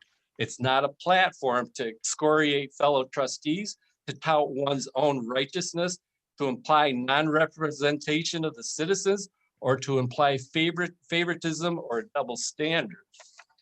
So the action that I'm asking you as the designated authority for this matter is to take disciplinary action against trustee Uline as outlined in the code of conduct.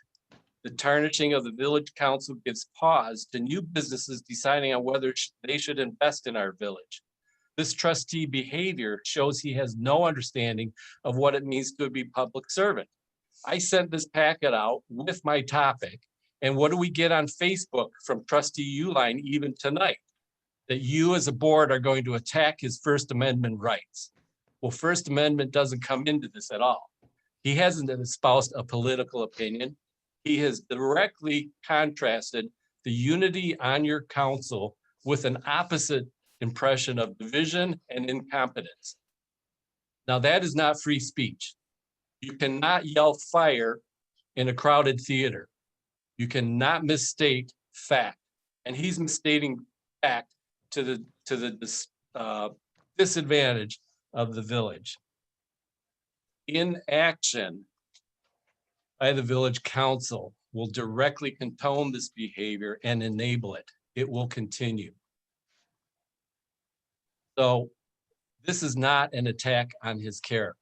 This is not personal. This is on his behavior. This type of behavior is unacceptable as a village council person. The council cannot rely on your majority to override the negative.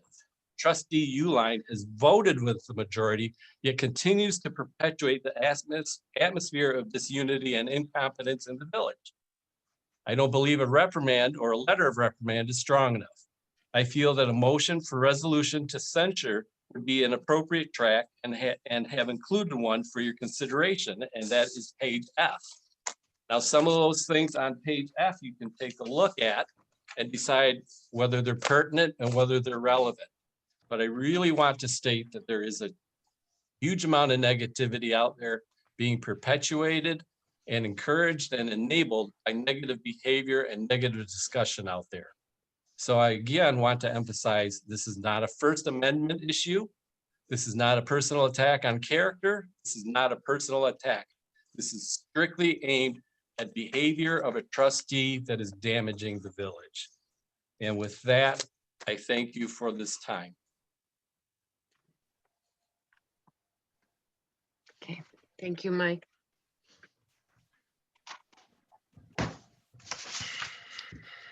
Okay, there's a lot to think about here. I think we need to, I think council members need to do a little investigation. I know there's some information that I need to pull together, and Greg said that he needs to pull some together. At this point, I'm going to make a motion, excuse me, to table this. Any decisions or discussion until the January meeting, at which point we will discuss and make any I'm decisions sorry. at that time. Second. Thank you. Okay, We have a Mullins. Second by Richard. Yes, Richard Mullins.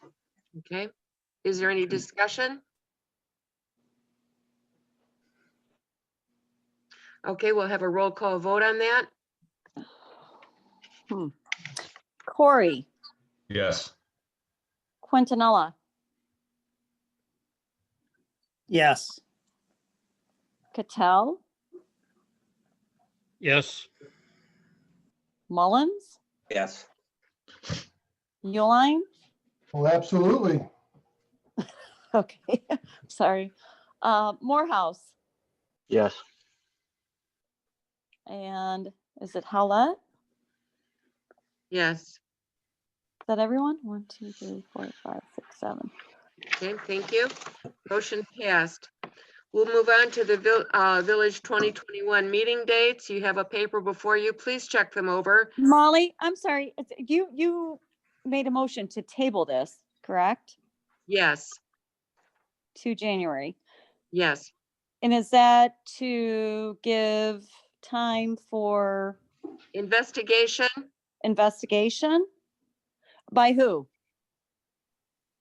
by the council and by trustee Uline. By council and Uline. Okay. Or you could just say all members of council. Okay, so it's going to be an investigation by all members of council? Yes, Okay, so, all right, I think that's enough said, Debbie.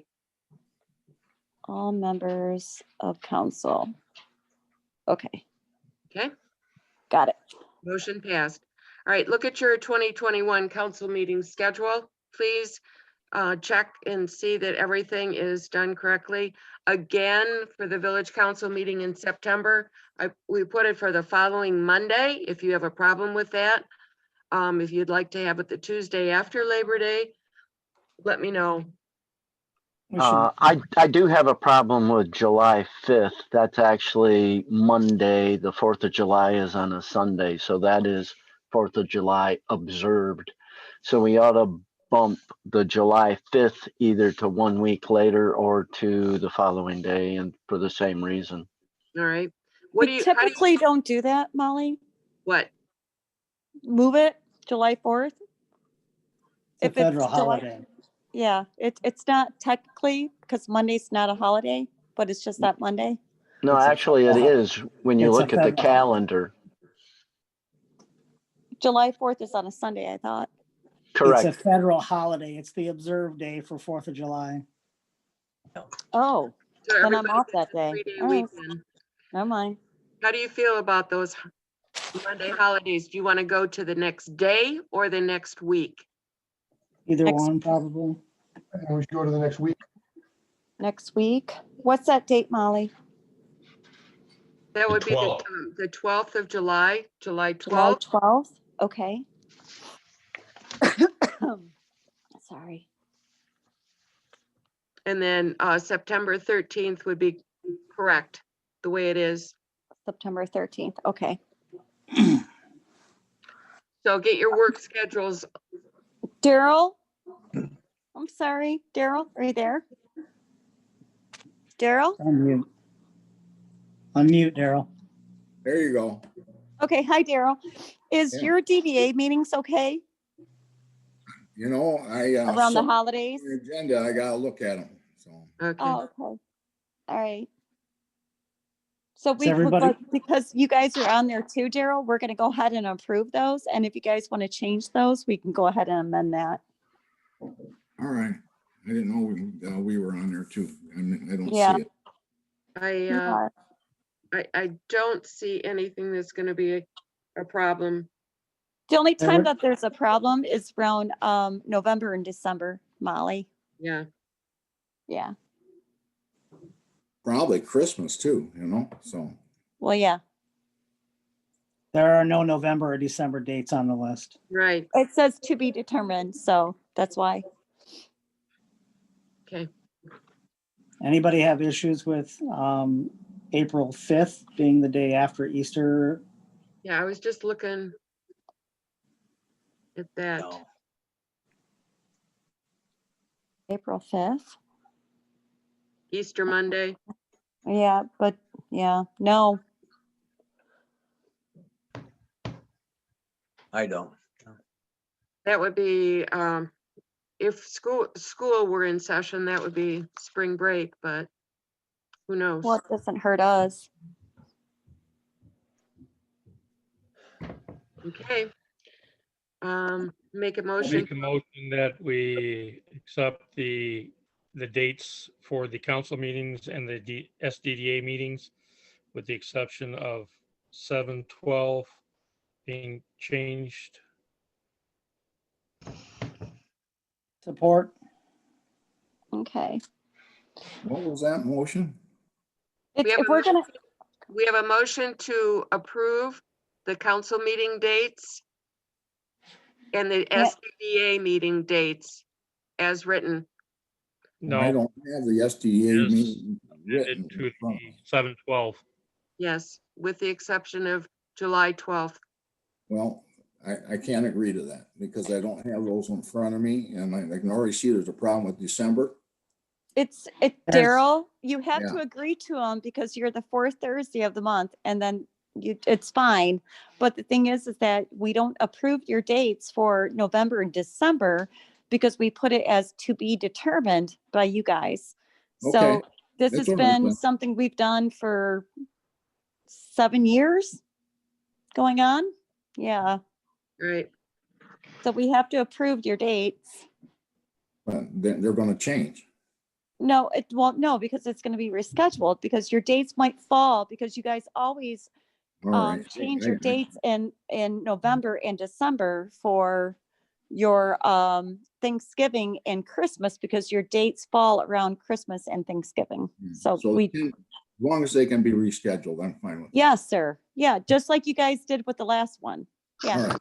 Okay. yeah. I apologize. I didn't Okay, understand. we need a vote. Okay, Cattell, Yes, Cantonella, Yes. Corey, Yes. Mullins, Yes. Morehouse, Yes. Uline, Yes. and who else we got? Me. Howlett. Yes. There you go. Okay. We'll move on to the 214 South Center Street rezoning request. And Molly, Daryl is here to answer any questions, by the way. Yes, he is.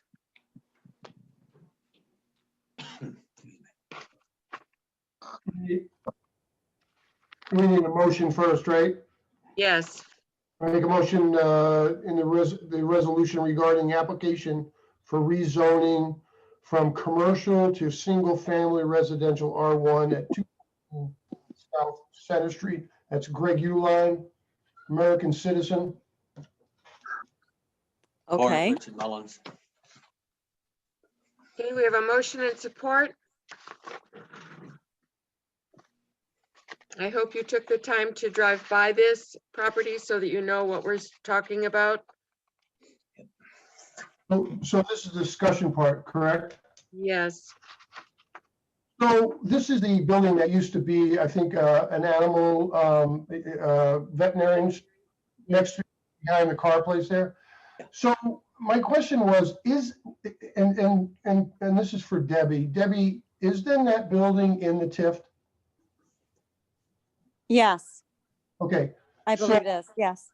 so as a business, and clarify me on this, because as a business, they pay into that particular portion of the TIF. And I believe John Gormley said at one time that to eliminate a building from the DDA TIF, would that be eliminating them from the TIF?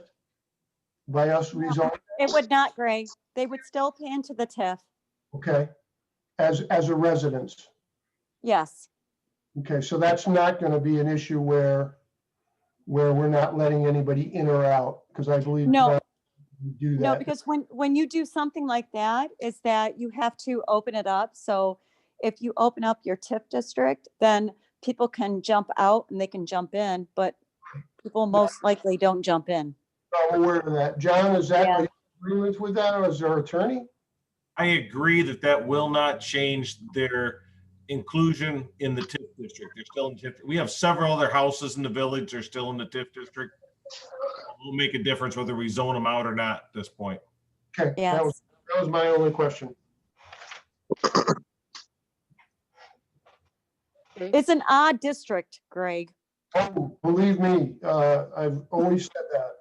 It's very strange how it was mapped out. But I'm sure there's stories about that somewhere in the past where people would question that and then have all kinds of opinions about how you'd question that. But we'll leave that for another day. Okay, Go any on, other Sam. questions or comments on this resolution? So they won't be able to sell things or do any of the things out of that building after we vote on this, if we vote to say yes on The that. dog still needs outside. But I'm glad you said that, because Daryl and I were talking about, and Jerry the other day, regarding having businesses out of your I only house. need to go potty. Guy, someone's got to mute that. Galaxy. Thank you. Okay, Greg is muted now for something. There we Uh, go. Fred, I'm glad you brought that up, because Daryl and I and Jerry were talking about having businesses out of your home. And in terms of, are you allowed to? And I was under the impression that you were not allowed to. It was in the ordinance. I read it somewhere. Daryl says that's not true. So to answer Fred's question, and I'd like John Gormley to weigh in on that. Is that true or not true? Can people run businesses out of their home? And if that's the case, then they would be able to run a business out of that, even though they're coming out of, we're changing the zoning. Is that correct or not correct, John? I think it is. I just don't think they can advertise. No, that's not true, John. They John can't Gormley? advertise. John Gormley, can you talk to us? I was asking John Gormley that question. No, Yeah, he's muted. He's there. There he is. All right, took a second, guys. I'm just looking it up right now because sometimes, I'm sorry, I can't remember off the top of my head. Sometimes you can do certain things in your house, small home occupations, but very limited is the amount of things you can do, if anything, in a residential district. John, I remember reading in the ordinance, and this is back when when I was president, my daughter wanted to have she wanted to sell lemonade, and I told her she couldn't, because for some reason, I read that you couldn't even have a garage sale for more than 2 consecutive weekends. And that you couldn't run businesses out of your home in the residential area. That's why I was challenging Daryl. Daryl hadn't gotten back to me on that, but he was pretty adamant in the fact that you could. So I didn't go back and look it up, but I do remember reading that. That was why I commented on Fred's comment. Hey, So- John, you know what? We had something similar to this, John Gormley, is that we had a complaint about a dog business in a neighborhood. And So we discovered that you could have a business in a residential. But there was certain stipulations that you had to go by There are in certain, the ordinance. there are certain businesses that are allowed in an R1 district. For example, adult and child residential care facilities are allowed by right. Cemeteries are allowed by right, which is not too many cemetery businesses. But as you move into this by special use in an R1, you can have golf courses, you can have country clubs, public swimming pools, or recreational clubs. You can have churches, you can have public and private nursery schools and kindergartens, group daycare homes, adult foster care homes, public and private schools, basically, bed and breakfasts, and other public buildings. So there's a number of things allowed in the R1 district that are businesses. They're allowed either by right or by special use permit. And then you have accessory uses, which is a separate category I haven't quite found on yet, that may allow those certain small things I was mentioning you can do out of your house as well. I've got to dig through to find that in the ordinance. Yeah, How that's- about cottage industries? Yeah, that's kind of that sort of stuff. I'm not sure if it's in your ordinance without going back to look. I just haven't looked it up in a while. Yeah, it's there. But anyway, Greg, I apologize. I didn't think you wanted me to come back and with it to you. I misunderstood. No, Daryl, and I didn't bring that up for that reason, not at all. And that was a conversation we were having. You were off the clock, I was off the clock. We were just kind of talking about it because when you said that, I was like, well, wait a minute. I remember reading things regarding, Well, because I think, you're absolutely right about a garage sale. It's limited, but No, we do allow time limit. home business, so. And Because if you want, we'll find it for you and send it to you. no worries, and I'm sure I can look it up. I was questioning, when people have, actual business where they're selling things out of the front yard, things like that. That was becoming a kind of a trend, and that was where I wondered. Now, that doesn't apply to this particular house. I only brought it up because of the question Fred proposed, that can they still run a business out of that even though we're changing the zoning? Hey, So- John, The just answer real is quick, you can find that in, because we found that before, but it's not in the R1 district, I don't think, but it's someplace else. In the special uses section, I'm just reading it now, Debbie. Okay, And that's where the garage sale language is too. Yeah. but there's someplace else. All right, yeah. Garage sales have a limited time, otherwise they become a flea market that are Right. ongoing. I think it was more than 2 consecutive weeks. I think something like that was the I thought language. it was 3 days. 3 days, any 60-day period. That's correct. Okay. But I think it is something where you can you can have a signage out there, but or you can't have a signage or something like that. Because I dealt with this before. I think Keith, are you there, What's that? Corey? Because Yeah. there was a dog business that was going on in your neighborhood at one Right. point. That was on the property that we sold on the corner of Hill and, is it Hill and Wood? The yellow house. Yes, something like that. Remember that? Yeah, and Keith had called and we told Keith that, yes, they can Yeah. do something like that. They can have John's reading it right now, but you can have a business, Yeah. you can have a little sign. I think it's like, it's limited in size, but you can have a little business out of your, portion of your home. And parking comes into play there too. So anyway, it's been Yeah, a long there. time since I read it, but it's there. Yep. So Fred, what was your question at that point then? Muted. Where'd he go? He's Oh. muted. There you Sorry, I go. had to unmute. I just was concerned that they'd still be trying to run a business because there is signage up and everything else, I believe currently. Because I know the business already from seeing it before. I've dealt with them on other issues as well. I just was concerned, what kind of business can be held in there. I know that you can have a small business with a proportion of it, but if you're using the whole building as a business and trying to call it residential, that was my concern. John, did you find it? I found several different things about signage, for example, and about in the signage section, and then as I mentioned in the special use sections, there's a certain limited number of businesses that anyone can do in an R1 district. If they're doing something that they're not supposed to be doing in an R1 district, then we would deal with that separately. If you look at the applicant, he says he intends to live, because I've been at the planning commission meeting, he intends to live in the building. So if he's living there, he's using it primarily, I assume, for his residence. If he's doing something else he's not supposed to do, that will be for later discussion when and if you guys approve rezoning.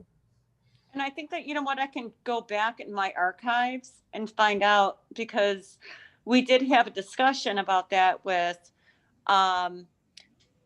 some type of dog sitting or something like that, I want to say, by Heath Corey. He had came into the office. And we looked it up and we sent that to him.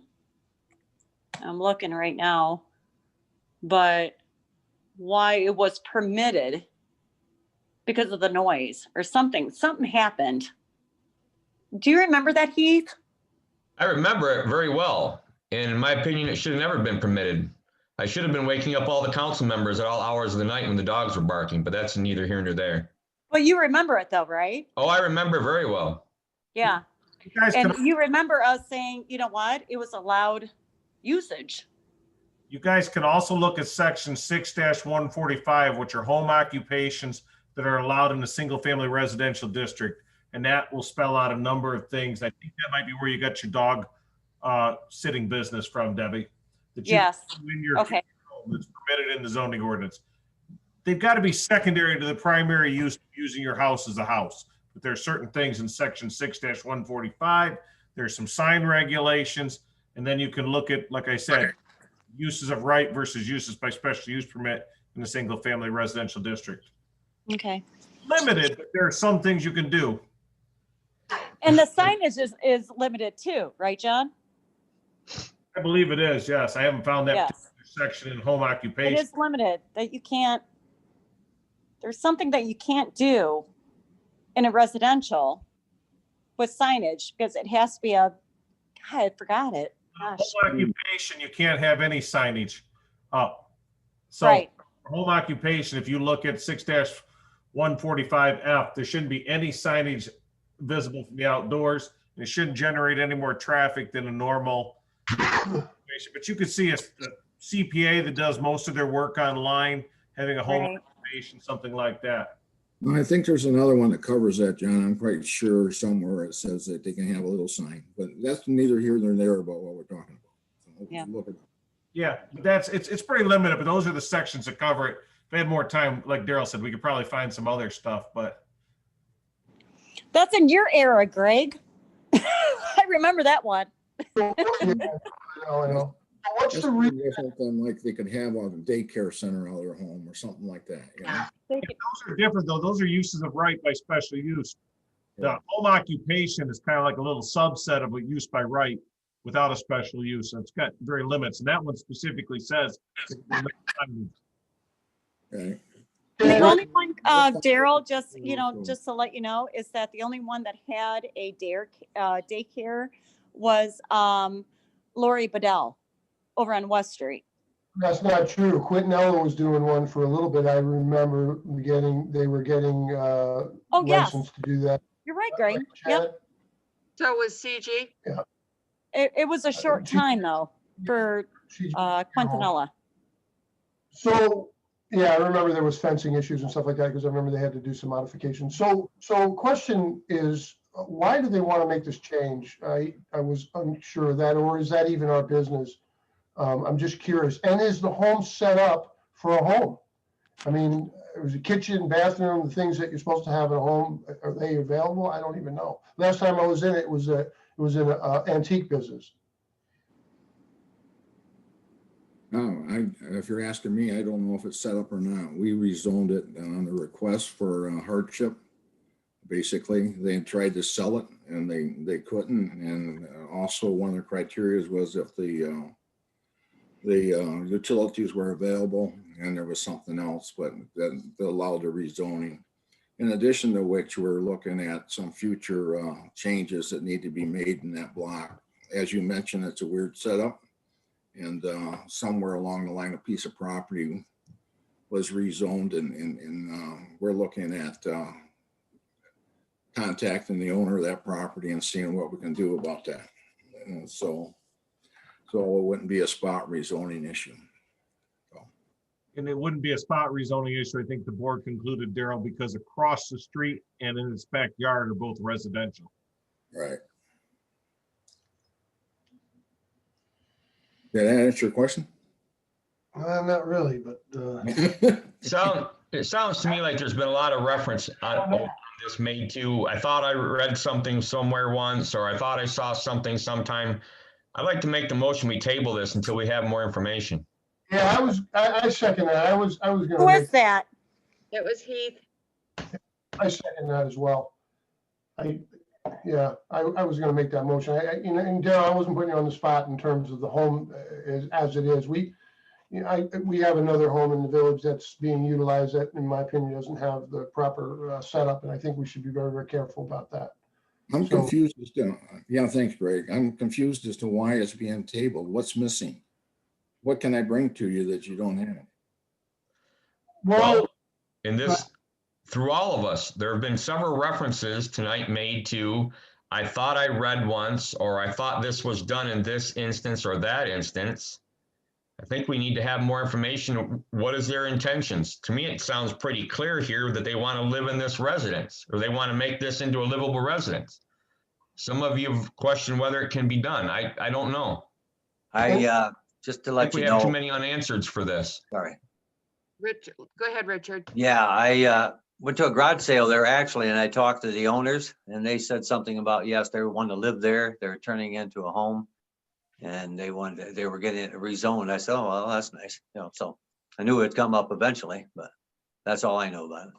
Hey, Daryl, Yes. just real quick, if you can just let them know that the many parcels around that Pacific, that area is residential. So it would make, and I'm sorry, I'm not influencing a vote, but it would make more sense for that building and next to it 216, and we all know 216, at Vernal and South Center, it's a wreck.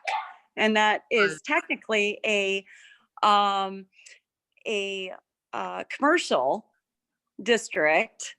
So it would make more sense, because why would you intersect your commercial into your residential like you are? The only time that you want to have your residential is having, coming into your downtown, and then having like on your main areas, is having some type of, oh gosh, I can't think of it, but having a transition into your downtown. That's the only time that you want something like that to happen. But if you look at the aerial view, which I thought, Daryl, I don't know if we, gave it to council, but if they looked at the aerial view and looked at the residential around this place, the only commercial that's next to it is Carney's. No. No, not Stockbridge Auto. No, I'm sorry, Stockbridge Auto. So, Yes, so if I may speak here, go ahead, Daryl. I'm trying to figure out what the question is. Mr. Cartel asked whether or not they could have a business in there, and the answer was yes. I mean, it's clear cut. What other question is there? What can I bring to you? Well, clarification on? But it is converted into a home, is that correct? It has what a That's home, certified and signed. pardon?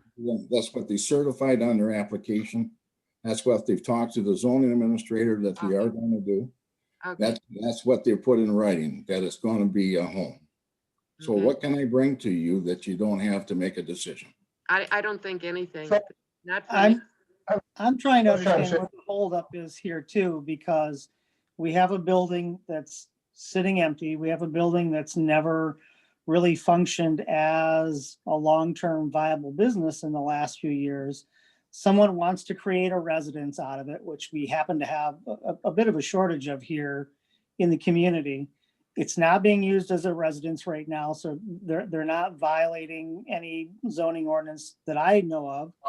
So whether or not they can have a business there once it's residential and they turn it into a house really doesn't have any bearing on this conversation or this decision. It's really a decision of whether or not we have the ability to rezone it from commercial to R1. And I don't see any reason why we can't do that. I don't either. I had something to say a while back. So when I hear the reasoning for them, they couldn't sell it, so they want to live in it. And, I don't know the particulars about selling it. I do know the last time I was in it, it wasn't really set up for a house. Although that was when it was an antique store, because we did the DDA ribbon cutting when we were there. So what's the process from the authority of the zoning people? Are they going in the home and they're saying, yes, it has a bathroom, yes, it has a kitchen, yes, it has living space, yes, it has sleeping space? Because that would designate a residence, in my opinion. So who did that, and has that been done? No, it hasn't been done, and I can't see a reason why we would do it. If he wants to make it into a home, evidently he can do that. Following the As long proper as codes. Yeah, unless I'm missing something. Yeah, I'm not sure that you need all those requirements to be considered a house. No, I think it should be rezoned residential before they If I turn it have into a a house. barber shop and I rezone it, and I get permission to turn that barber shop into an automotive store, do I go in there and personally and make sure that they can turn that into an automotive store? No. We either answer as a by right, is it not by right, and have they done all that paperwork, and have they certified what they're doing? I don't understand. I know that I'm missing something, Greg. I'm missing something. And I appreciate your input, because earlier I was accused of not doing diligence. So these are the questions that come up when we're trying to, ascertain a decision or a vote. So, nobody's hammering you. We're just trying to figure out, why. And so we don't make a mistake and then go, oh man, we made a mistake. Because we've done this in the past where we've given people variances, and then we didn't put any kind of like timeline on, and then they sold it, and then it becomes a mess. So that's why we ask these questions. And again, I go to the due diligence that we're, kind of all talking about here. Okay, that's so true. I guess my question to the board is that, is there a motion on the floor to approve this? There's a motion to table it. That's what the motion is right There's a now. motion to to table by Heath and Uline. So we're going to go ahead and find out if that passes. If not, then we can go ahead and approve it or not approve it. The drawing board. So we can go ahead and do that. Yes. Yeah, one more discussion. If we table this, it's not gonna boot them out of the house or anything. It's, so I don't think it's gonna be detrimental to that. Apparently, I'm hearing that they're already homesteading the home. Is that accurate? Yes, I'm not sure what a vote to table this is going to change in the future. I don't get it. No, So I have a procedural question. So if we vote no against tabling it, then we can then come back and counter and say we want to approve it, correct? Yes. Okay. But the thing is that your planning, never mind. Your planning commission has advised Already you. approved it. Yeah, I know. Okay, so I guess that, what is it that you want from the planning commission to satisfy your vote? Okay, Debbie, we're going to vote now. No, we have to find out what you guys want from the planning commission to We approve have a this. motion, we have support, and we've discussed it. Let's vote. Okay. Well, All right. so we're clear, voting yes says what and voting no says what, just so we're all clear. It's a motion to table, yes, voting yes. table moves it. to next meeting. You vote no? The table to find out what information that you guys want from the planning commission. That's what I need to put in my minutes. Where will be determined if they table it. Let them vote and decide. No, if they you want to can't table it. table something and not determine what you're tabling it for. Molly, we need to Okay, vote. okay, look, let me, Put this under control. let me just clarify something on my original, Guys, on listen, my original proposal. Keith, no, this is getting out of control. It's getting ridiculous. I need to Now, find out we why have a you guys are motion. tabling Debbie, this motion. Please, we have a motion to table this until the next meeting when more information can be discovered regarding this house. If you vote yes, you vote to table it. If you vote no, we are not going to table it. We're going to make a decision tonight. Let's vote. Okay. So, all right. Corey, Yes. Uline, Yes. Mullins, No. Cattell, No. Quintanilla, No, and is it, oh my gosh. One, Howlett. two, four. Morehouse. Howlett. Morehouse. What? Morehouse. Don't forget me. Oh, Morehouse No. and Howlett. No. Now, So, motion does not pass to table this. We're going to make a decision. I'm going to make a motion. Yeah, we need a We new one. adopt the resolution regarding application for rezoning from commercial to single-family residential at 214 South Center Street. support. Thank you. We have a motion and support. Is there any discussion? Yes. Never mind. Go No, there ahead. isn't. No, Go there ahead. isn't. It doesn't, yeah, at this point, I'm it doesn't, done. because I personally would like to go out and talk to these folks and have some input, but if we're gonna go and vote, let's vote. That was my point earlier, but, Keith, you know, and Did due you diligence. want to say something? No, I'm done. All right. Molly, you have to mention in the resolution, I left you two boxes, one to approve it, one to deny it. So in adopting the resolution, you have to say which box you're going to check. Thank you. so why are they, all right. John, Yes. why are they denying the first one? They decided not to table it. So now the issue becomes either have to approve it or deny it if they're not tabling it. So Molly has to mention on Okay, page 3 whether I to got it. approve it or deny it. It is therefore thank you. resolved that the Stockbridge Village Council takes the following action. Approves the application and rezones the property from commercial to single-family residential or denies the application to rezone the property. Which one's your motion, Molly? You want to approve it? Yes, my motion is to approve the application and rezone. And I still support that. Thank you.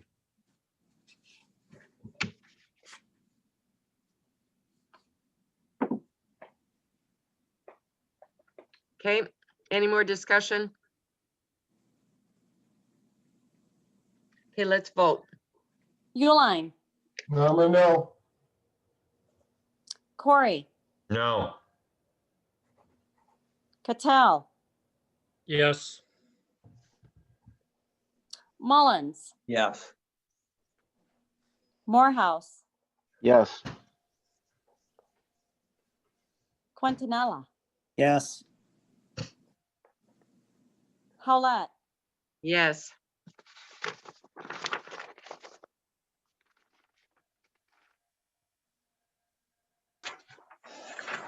Okay, let's move on. It's time for the second public comment. This is Like to Daryl. say something, please state your name and your address. Yeah, this is Daryl. 214 North William Street, to Heath and Greg. I would be glad to entertain trying to answer whatever unresolved issues that you have. I don't want anybody to go away thinking that everything wasn't looked at, all right? try to be fair and open in all of our discussions and decisions. Molly, can I make a comment there? No, Was that Molly? no, I'm sorry. Greg, I'm Yeah, sorry. that's- We don't, You're gonna have an opportunity during your council comments. So hang on, I'm please. sorry, Greg. I'm Any sorry. public comments? Yes, I have another comment, please. This is Susan Pidd, 203 West Main Street. I'd like to briefly respond to Jerry Uline's comments. I didn't see the Facebook post because Greg Uline has blocked me as soon as I FOIA'd all of his Facebook. So I didn't know that he had already posted, but what I would like to say is the Ulines cannot hide behind the First Amendment and make threatening and disparaging comments, attempting to negatively affect my livelihood or anyone else's for that matter. As a citizen who felt threatened, I called the police. That's my right, and that's what the police are for. I brought this situation to the council's attention because they need to address his heinous behavior. Not filing charges doesn't negate the threat, nor does it condone Greg's despicable behavior. His behavior is unprofessional, and he is an embarrassment to the council. I chose not to file charges because Uline said he would leave me alone, and I request his wife do the same. Thank you. Anyone else? Yeah, you know what? I'm going to step into my public comment here now, and this is not a rebuttal. The issue with was brought upon me. This is something completely. Greg? Yes. Greg, I'm sorry. I don't mean to interrupt, but can you speak at council comment? Yeah, I've already. I'm also a member of the public, and I can say public opinion. I'm allowed to do that. And if, I know, but the complaint against you is being as a public official. So I think it might. Yeah, I'm talking about something else. Okay. Okay. Please let me speak. So my 3 minutes should start right now. Got it. As a person of the community, I'm getting really tired of people speaking up and accusing me of things. The last meeting, I was being accused of things that I never did. And it seems to me that people have the right to say whatever they want to say with no ramifications. Well, that's going to end kind of really quick. And I'm just saying that when you accuse people of unfounded things that you know nothing about, then therefore you become very dangerous in a community. So as a public official or whatever, as a human being or whatever, I've meant no harm to anybody. I will not make any harm to anybody. My issue is that it's very harmful when people start making accusations about other people in the community, period. So this has got to stop, and it will stop, trust me, because at the end of the day, any kind of a witch hunt or all kinds of things that people want to say about people, I'm just as much a community as anybody else, and I just want it to stop. That's why I asked the chief of police, because he did tell me that this was not an issue, but yet it got brought up again. And now it becomes slanderous.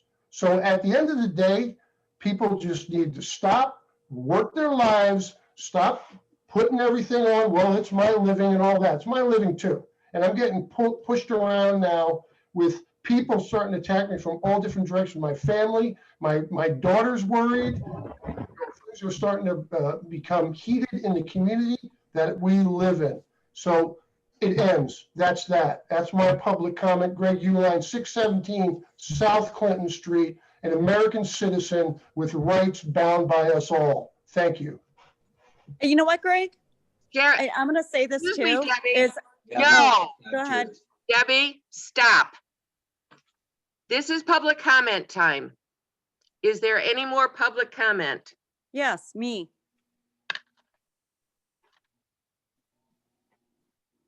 Can I?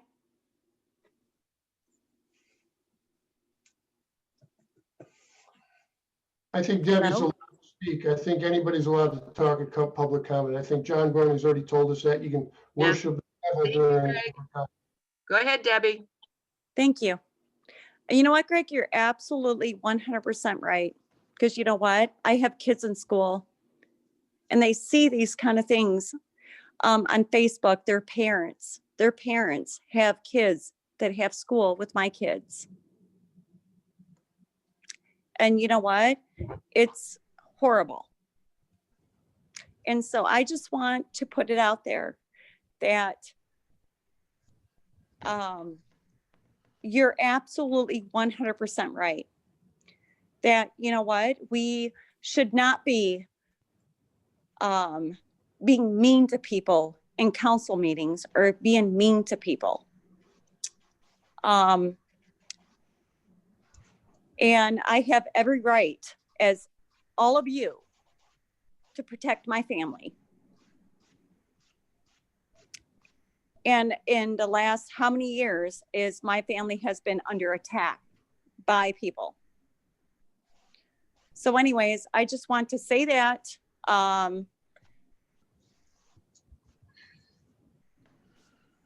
Okay, Yeah, done? thank you. Okay, anyone else? Yes, this is Jerry Uline, 617 South Clinton. I'd like my second public comment starting now, please. Ladies and gentlemen of the jury, and I'm speaking directly to the village council members. I'm concerned about the way this presentation was put on the agenda, and I'm concerned about the fact that there was no courtesy call from the village attorney to my husband regarding this matter. I'd like to thank the Attorney General, the additional state representatives that are on this meeting to witness these things. And I'd like to directly address a couple of things that Mr. Lee had said, especially the double standard spoken by Jerry Uline. For the people that don't know what I do in this community, I am currently the vice president of the DDA, and I have also been a very proud member and built the Stockbridge Chamber of Commerce along with some wonderful other people. Mr. Lee, you asked at the very end, where would she get this idea? Mr. Lee, I got the idea because I've taken the time to talk to other business members and residents in this community that are concerned about the double standards that I was talking about in this meeting. I know who the zoning administrator was, even though the question came up at the last meeting. Greg and I have done a lot of due diligence in trying to understand site plan. But to insinuate here that where do I get the idea? I get the idea because I'm involved. I've asked questions. I've taken the time to try to learn. I've gone to council meetings, DDA meetings, planning commission meetings, businesses, conversations with folks to try to understand how to help this community grow in business. So I'll leave you with a couple of comments. One of those conversations with the business folks is, did you need a site plan? Yes, Jerry, we did. Did it cost you thousands of dollars? 10,000, 14,000, 20,000. How would you feel knowing that other people in the community don't need it in the event they do? So I'm not saying I'm always right, but I have taken the time to find out whether or not we are right. And their comment to me was, well, if I can get away with it, I don't need it either. So Stockbridge is broken. We have a broken system. We have years without a treasurer. We have a revenue sharing agreement between authority of the DDA and the village council. Hasn't been honored in years. Everybody knows it. I brought it up at DDA meetings. So my intention is to help the village of Stockbridge.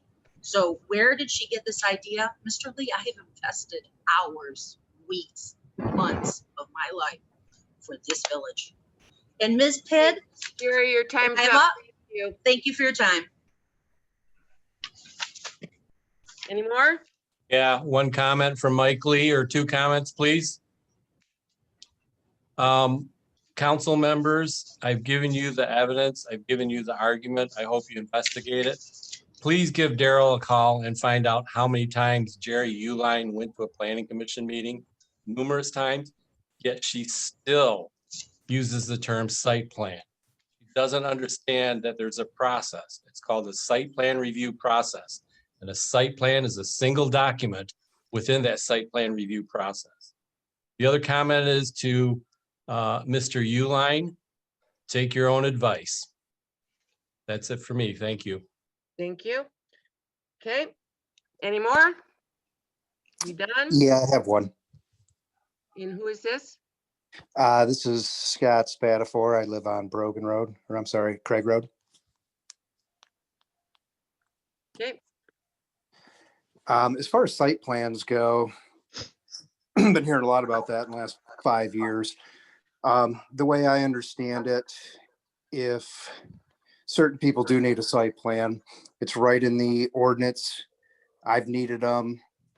I've had to get them. I'm not sure why or what's going on with this other property, why they don't need one or why they do need one. Seems like nobody wants to even answer that question. Do they need one or don't they need one? Maybe they don't need one and all this is for nothing. I don't understand. I don't know why somebody doesn't just ask the pointed question. Do they need a site plan or do they not? If they don't, why all these meetings?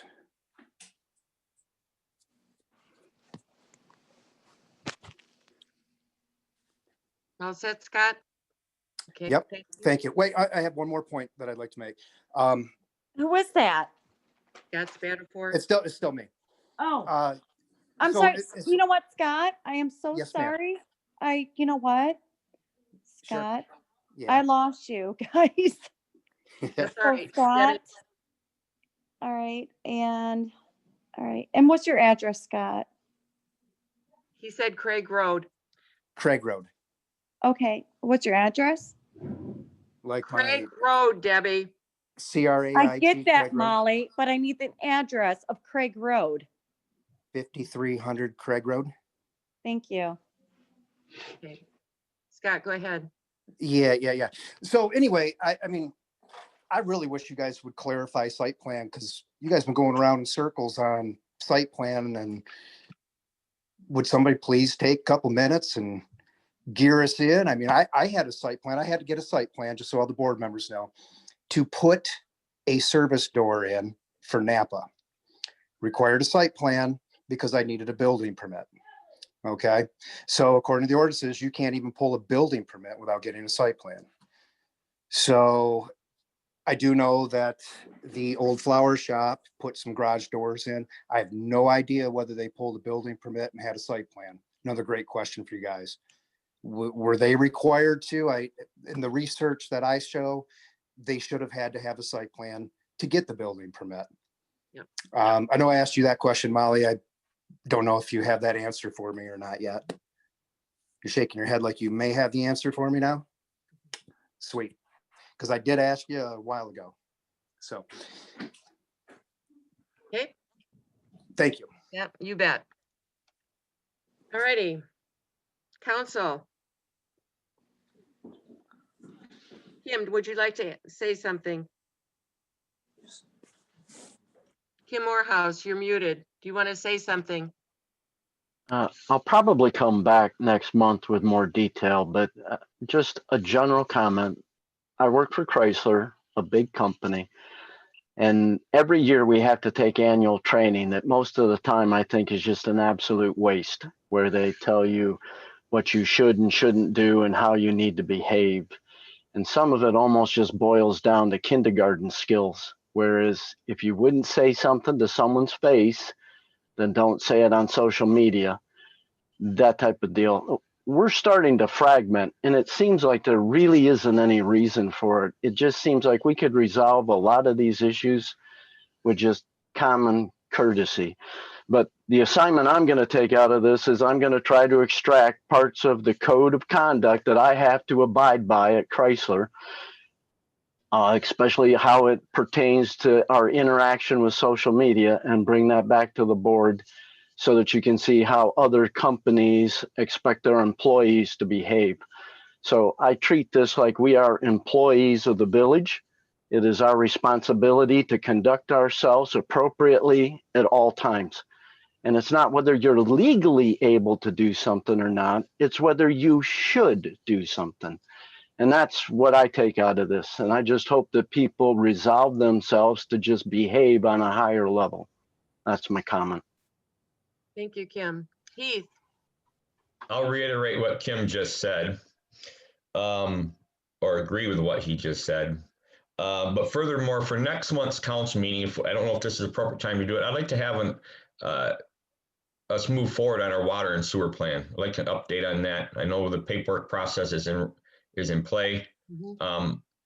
I think we've been distracted by a lot of other things, and Molly and everybody in the office, all of our employees, I think are doing a great job for this village, regardless of all the behind the politics BS and backstabbing, bad mouthing, whatever you want, analogy you want to use. But I would like to get back Whoops. to kind of some of the things that we have had on the docket for a long time. And our water and sewer project, I think, needs to, at some point here, take front priority again, because that's the biggest issue I think that we're facing in our village right now. Okay, thank you. Fred Cattell. Yes, I have gone to a lot of trainings with MML. It saddens me to see that we are at this state with the way we handle ourselves.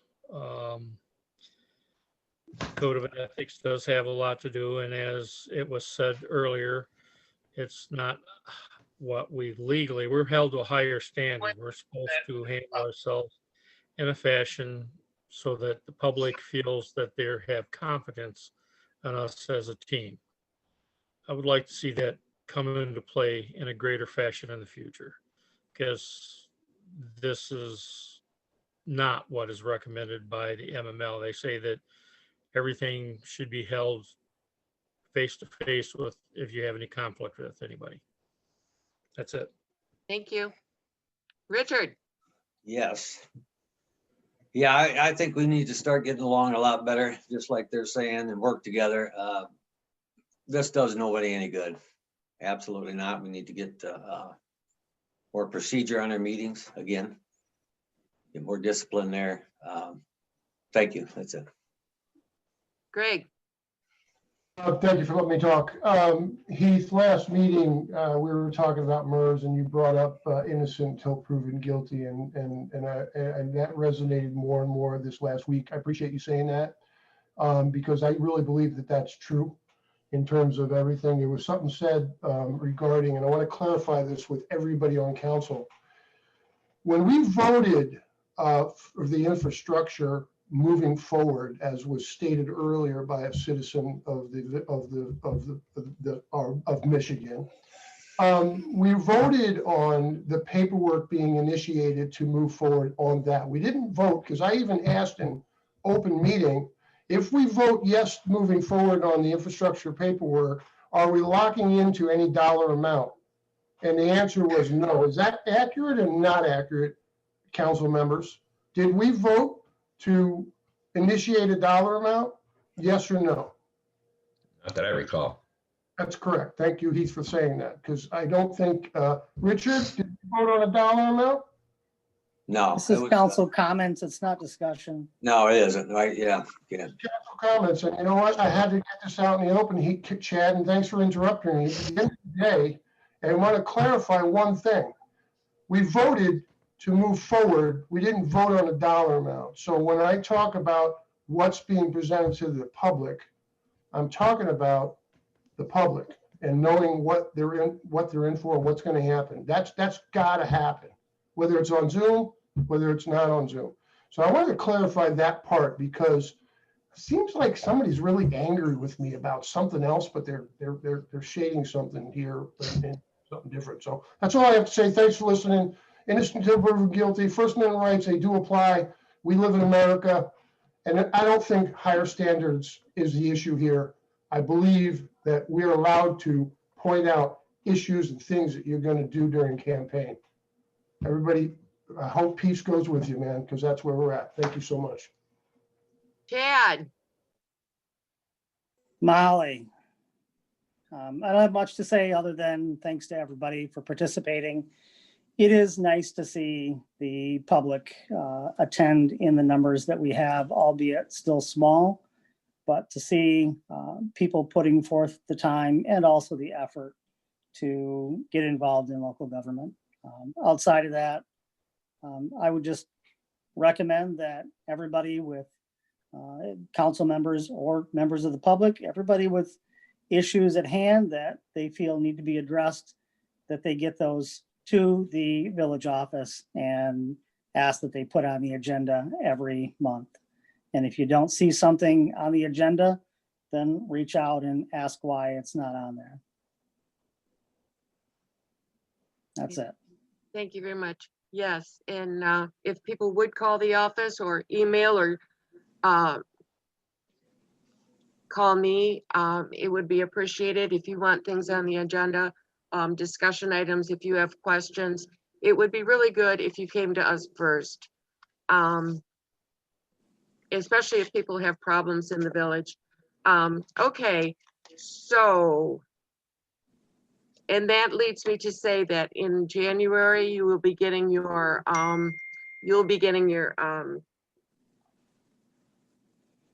financials for the coming year. And, because we've been working on those, we have been working on the budget.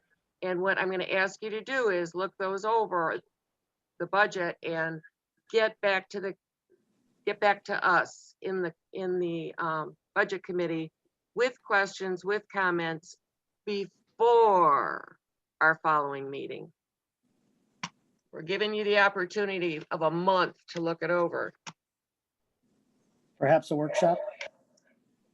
Possibly, I don't know how to do a Zoom workshop. We could try. We'll take that under consideration. That'd be a good idea. I don't know. All right, guys.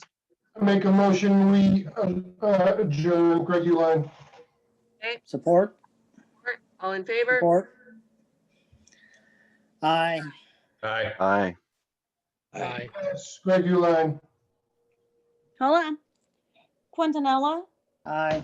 Uline, Yes. Mullins, Yes. Cattell, Yes. Corey. Yes. Getting here. Oh my gosh. 1, 2, 3, 4, 5. Howlett Yes. and Cattell. Yes. I call him? All right, good. Okay, meeting adjourned. All right. What time is it? 9:44. Super fun.